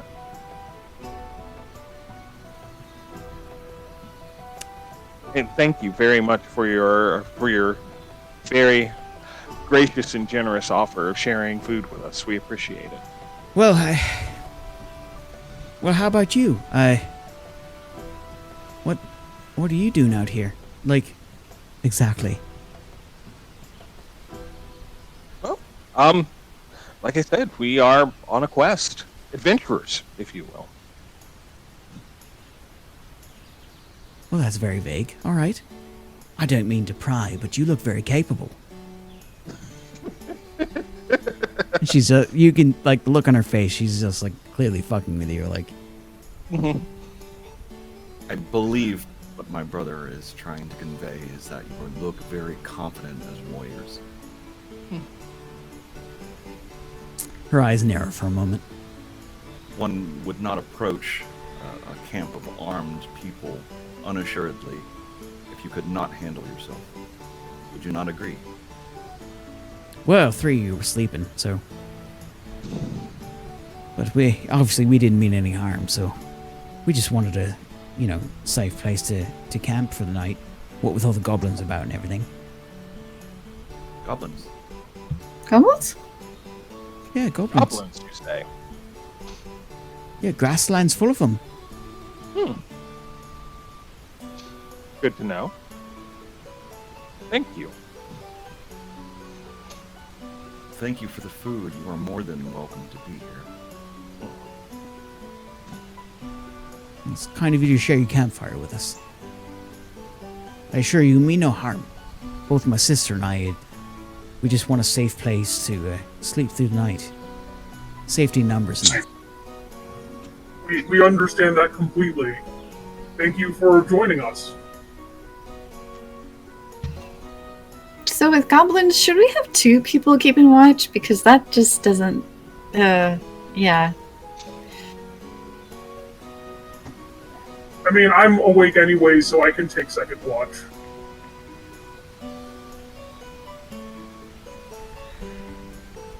I likely would have just meditated at the beginning of watch and done my 4 hours, I guess. It's only been like maybe 10 minutes since you tried to bed down. So it hasn't been that far into your watch. Into first watch.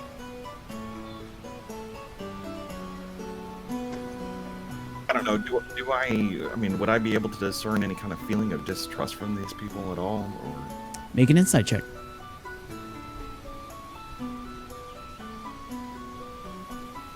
if I could find it. There we go. 11. Everything that you've heard, you feel like is earnest. You know, they've given no indication of harmful intent.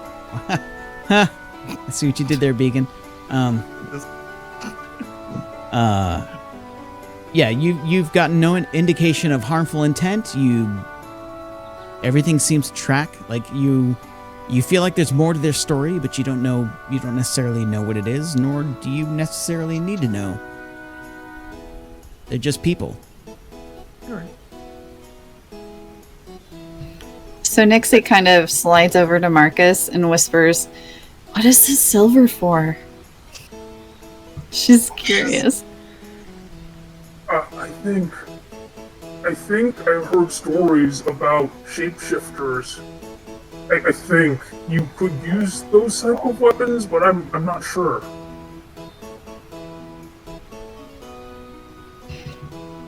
Interesting. It's awfully shiny.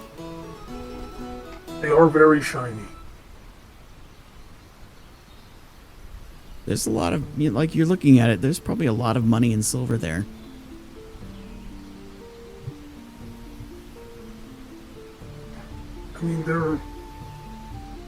Clearly they know how to hunt. And the armor is new, which is odd, but I don't really want to pry right now. I think we should get rest. Sounds good. Alright, Beacon, do you want anyone else to stay up with you? I think I could handle the watch by myself. I mean,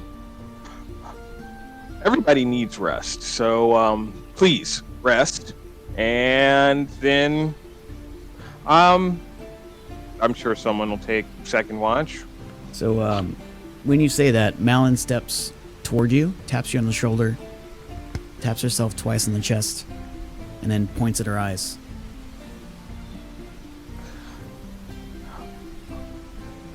Well then, yes, absolutely. Then once the first watch is over, I'll tap.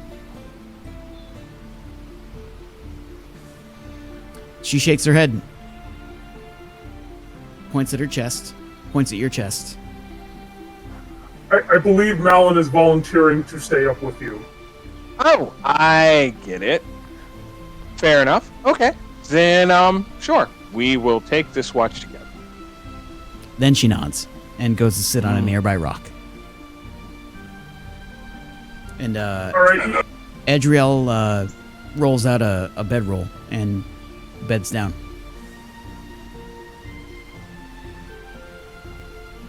That's all there is to it. Unless you have anything crazy, we're going to make watches happen. Sounds fair. All right, Beacon, make a perception check, please. I will do that by clicking on By my perceiving perception stuff. skill. Yes. So I have perceived 10 things. Mm-hmm. That's a lot of things. Okay, your watch goes by uneventful. It's a windy night on the plains, and all seems to go well. It's time for you to wake up the next person. All right. So I will go over to Arathis, and I will tap Arathis gently on the shoulder, and hey, Arathis, you want to do second watch? Sure. Great.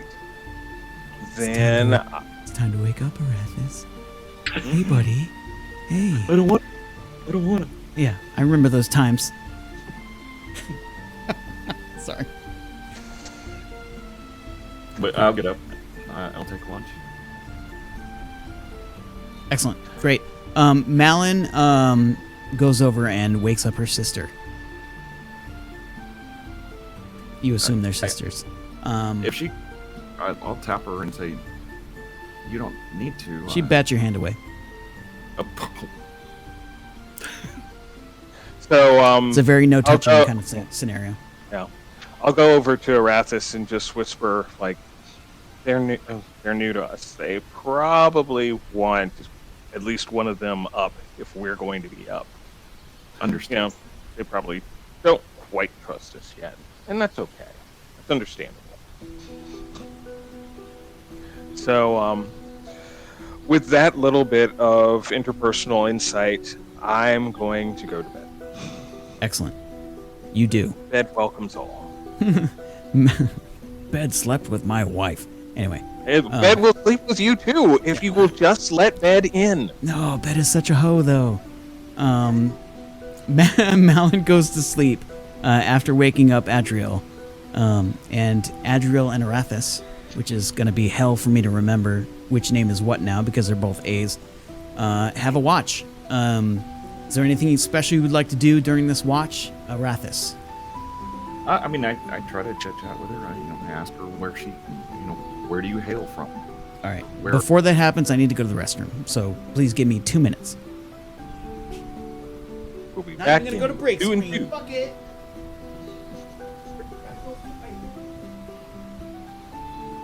Say.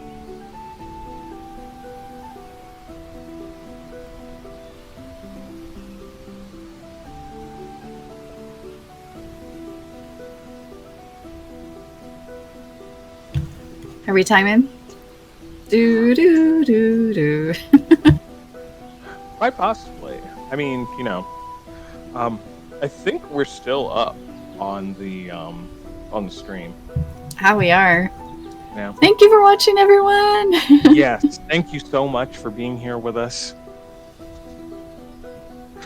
We hope you're having a good time tonight. We certainly are. I was hoping the tavern girl was still there so I could nudge Arathis to flirt some more.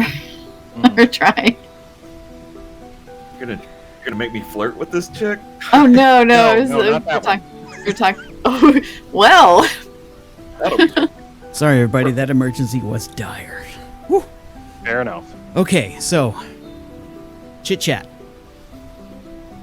yeah. Adriel's sort of just sitting there near the campfire, keeping an eye out. Okay. She has her spear at the ready. Okay. I go over to her and ask if I can sit and speak with her. Of course, it's your campfire.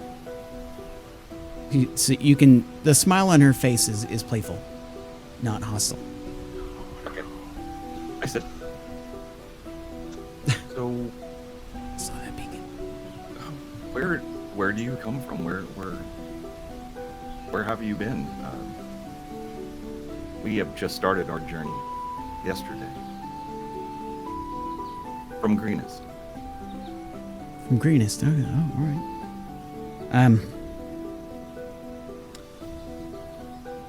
Beacon. Arathis. Roll me a persuasion check.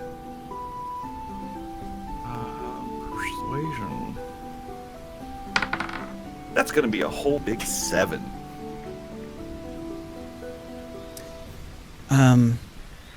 We travel about, she says. Yeah. We're relatively new to the journey ourselves, so we're just trying to make our way in the world. Understand. Have you seen much activity here?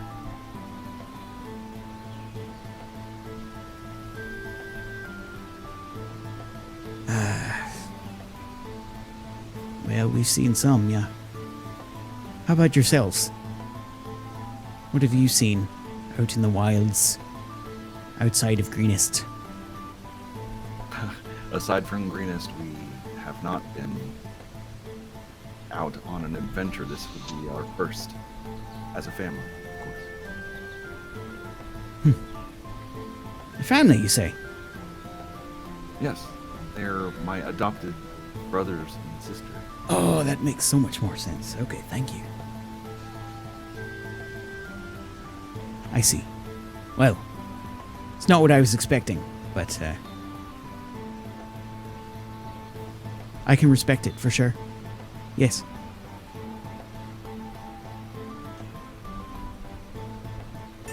Oh. Who dressed the animals? I'm sorry, what? Who is the was it Malin or Adriel that? It was dressed Adriel. You seem quite adept at dressing animals. I assume that you are a very skilled hunter. Oh, I've hunted for my family for years. Perhaps one day we could hunt together. You can you see her looking you up and down.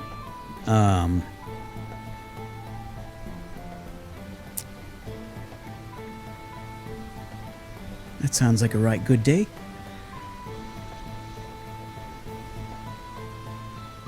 I agree. Arathis, you said your name was. Yes. And where might I find you when you're not adventuring about?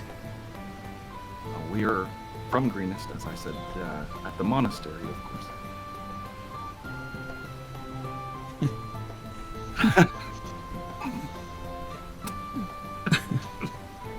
From the Monastery?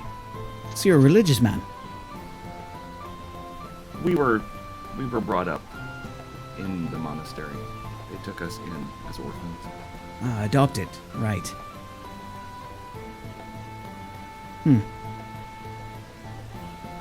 Alright then.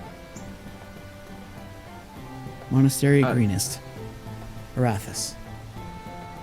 Forgive me for asking, does your sister not speak? No. No, she does not. Was she born that way? Or is it because of the journey? No, well, you might have noticed the scar on her neck. Ah, She was bitten. bitten by a goblin? A wolf. Oh, A pack of wolves actually attacked our farm. attacked your farm. Yeah. I see. I assume your family all lived there, or was it just you and she? Lived is the active word, you say.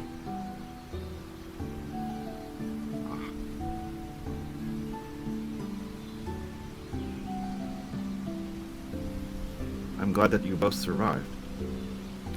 We did. We were lucky. The rest of our family didn't. I Lost my father, my mother, my brother. We actually survived because we ran away. I know it's Deeply sad. cowardly, but it's how it is sometimes.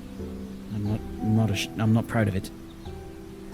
I wouldn't view that as cowardly,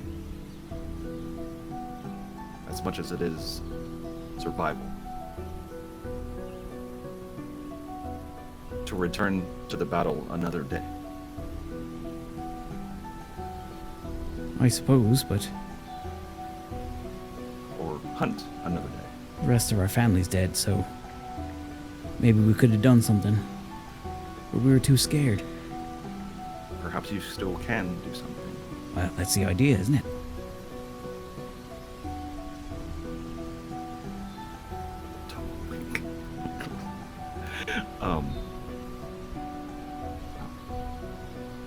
Is the farm near here, or? Yeah, it's about a few miles to the east. Keep going that way, you'll come across it. And I assume the wolves are in a pack. Am I not mistaken? Yeah, we tracked them this way. Oh. Oh. See. We have not encountered any wolves. Perhaps you are in need of a tracker. I can track just fine myself. Oh, I'm more than joking, but I could assist if you needed it. I suppose. Might want to talk to your friends about that, though, right? We have a task to see to first, but I would be more than happy to help if help would be needed, of course. Well, we're not going to stop looking. If you have other places to go, you have other places to go. We'll find them. Don't you worry about us. Well, where we are going, we could probably use a hand, if you would care to join us. No. Our life is on this road. We're gonna track this pack until we're dead, or they are. How many are there? Oh, I don't know. I don't remember. I'm so sorry. You guys stopped to make me laugh. Listen, fucker. I'm trying to have really good roleplay here. Heartful, meaningful. You know? I'm laying my heart out to you, telling you about my fucking backstory. And you're just laughing your ass off like a dick. Why don't you go to fucking sleep then? Why don't we just end here for the night? It's after midnight.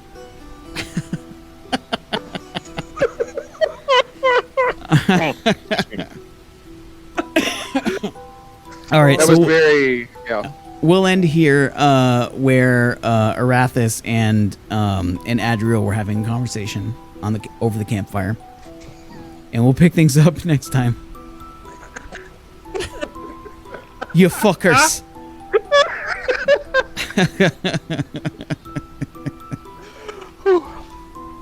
Okay, so thank you all for playing tonight. I hope you all had a good time.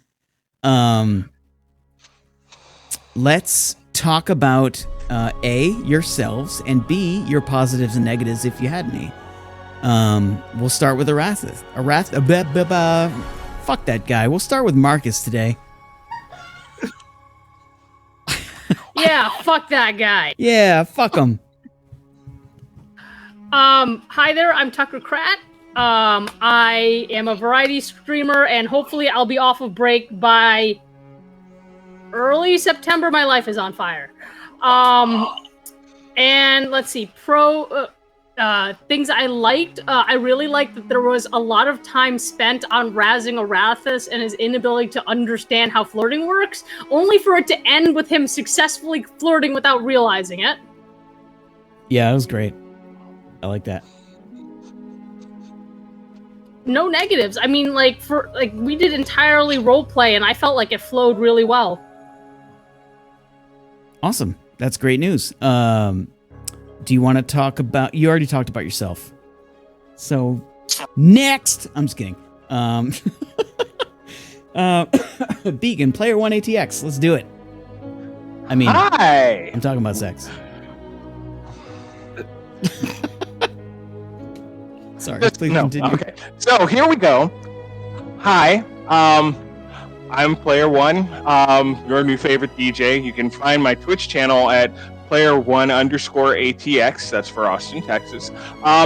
Subscribe, and you'll find out when I actually finally start up streaming again, because I recently moved and I'm still putting my studio together. It's almost there, I promise. And as I mentioned before the show and during the show, many cheap plugs. If you want to hear my work in the meantime, DJPlayer1.com. If you're in the Austin area, I don't really have any public gigs scheduled right now, but if you go to the website, then once I actually have some public gigs and there isn't a raging pandemic, then hey, I might post about them and you can come hear me live. That would be sweet. So yeah, that's me. Thanks. Thank you for coming out. That would be pretty sweet. Not gonna lie, I'd love to see those. Myxi, you're next. Okay, I'm Misbehave 8. I will be playing Mass Effect 3 on Saturday and Sunday in the afternoons at 2 p.m. Central. Yeah. And I think that's about all. And, likes and dislikes. My cheeks hurt from laughing so hard today. Oh my gosh, even my eyes started watering. I mean, it was bad. Yeah, well, I mean, we're just doing face strengthening. You're fine. So definitely a positive. It was a lot of fun. You guys are great. I really have no negatives tonight at all. That's really great to hear. That's absolutely great to hear. Thank you. Arathis, you're next. Go for it. All right. Hi, guys. I'm Big Kahuna 0275. As I said when we started, I am a variety caster here on Twitch. You guys can find me at BIG_KAHUNA 0275, of course, with the twitch.tv in front of it. I do a lot of RPG gaming now, a lot of narrative heavy stuff. I play a lot of looter shooters and stuff like that. Occasionally with Rage. We have a really good time, and we're silly and we're funny, and well, I think we're silly and funny. But anyway, as far as positives go, I think I really liked the group dynamic tonight. Thank you guys for catering to my silliness and goofiness as far as me trying to develop my character. I think I'm a little disappointed in how I kind of went about it. I kind of feel like I went out of character a lot, and I apologize for that. But other than that, I had a really good time. Really good time. If you did, we didn't notice. So, good job. At the end there, I was mostly just messing with you because it's late and I needed to end the session. So I felt like that was the most hilarious way to do it. All right. I guess speaking for myself here, obviously I'm a Twitch streamer, but I also do graphic design work. If you want to find out about those things, you can message me on my Discord. You can find me here on Twitch. You can find me here crying about how Inertia Creeps doesn't care about me, and she always just says meh in the chat. Like, she just doesn't care at all. I'm just messing with you. But like, I do graphic artwork for Twitch streams and stuff like that. I also stream on Twitch, which I said already, and that's about it. I'm gonna go because now it's awkward. Second, I have a question. Yes. I have a question for you. Rage, do you stream on Twitch? No. Okay. I'm glad we could clear that up. Yeah, I've never streamed before. Okay. You're brilliant at it then. Yeah, thanks, buddy. 6 years. 6 years of not doing it. MVP. MVP. No, my positives and negatives. I really liked that we had an entirely roleplay session that I at least felt was manageable. My negatives were I felt like this is one of those weird sessions where I am trying to lay groundwork for how things work and world building. And I recognize that might not be the most entertaining thing to hear, but it is necessary stuff for things farther on. So I guess the negative is I don't know how to do that in an entertaining way, or at least I feel like it's not super entertaining. But that could just be me and my brain weasels being assholes. Shut up, brain weasels. Yeah, brain roto. He's a ferret though. Anyway, no, but you guys are cool. I had a great time. You guys were amazing to roleplay with. Thank you very, very much. And 2 weeks on Thursday. If you guys are cool with that, awesome. We'll make it happen. If not, let me know, and I'll be around a little bit after the stream is over. But for the meantime, for the now, I'm gonna deafen here, and then I'm gonna say goodbye to the stream, and I'll talk to you guys soon. Thanks everybody. For coming out, everybody. You guys are cool.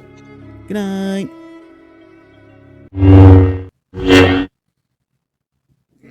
All right, so tomorrow, as I've been reminded by Gold Luca, tomorrow is Shadows of Malachor. If you, what's your question, creeps? Let me know.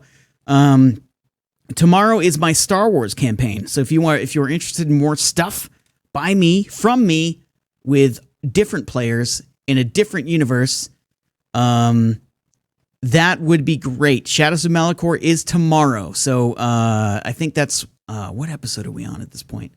7 or 8? I think. I don't even know anymore. There's too much streaming going on. But like, yeah, Star Wars tomorrow. Definitely check it out if that's a thing you're into.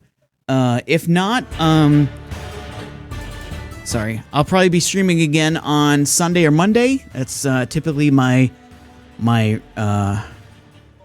video game days, either Sunday or Monday, and I try to do whatever game I'm playing. Currently, I'm playing Mass Effect Legendary Edition. We recently started Mass Effect 2 in that, which is a lot of fun for me. It's one of my favorite roleplay games to play, and it's really cool. So I'm going to take off for the night, though. You guys are amazing. Let me know if there's something I can do to improve the stream. I always want to hear that kind of stuff. You can let me know in Discord. You can send an email to me at ragemage@gmail.com, or you can send me a message here on Twitch. There's a bunch of different ways. You can talk to me on Twitter, whatever you got. If you can type in ! socials or social, I don't know which one it is. Let's check it out. There it is. All right, so there's Facebook and Twitter there. Yeah, you can keep up with things there. I try to post there as often as possible. You just let me know. But I'm going to go for now. You guys are cool. I love you. Stay safe, wear a mask, and we'll talk to you guys soon. Thank you very, very much for contributing to the Destiny point system, which I really enjoy. I feel like the players like it as well. So thank you for all that. Thank you for being amazing supporters of the show, and I just love you guys very, very much. But for now, I got to go. I'm tired. My voice hurts. And I'm getting old, so we'll see. Talk to you soon. Good night.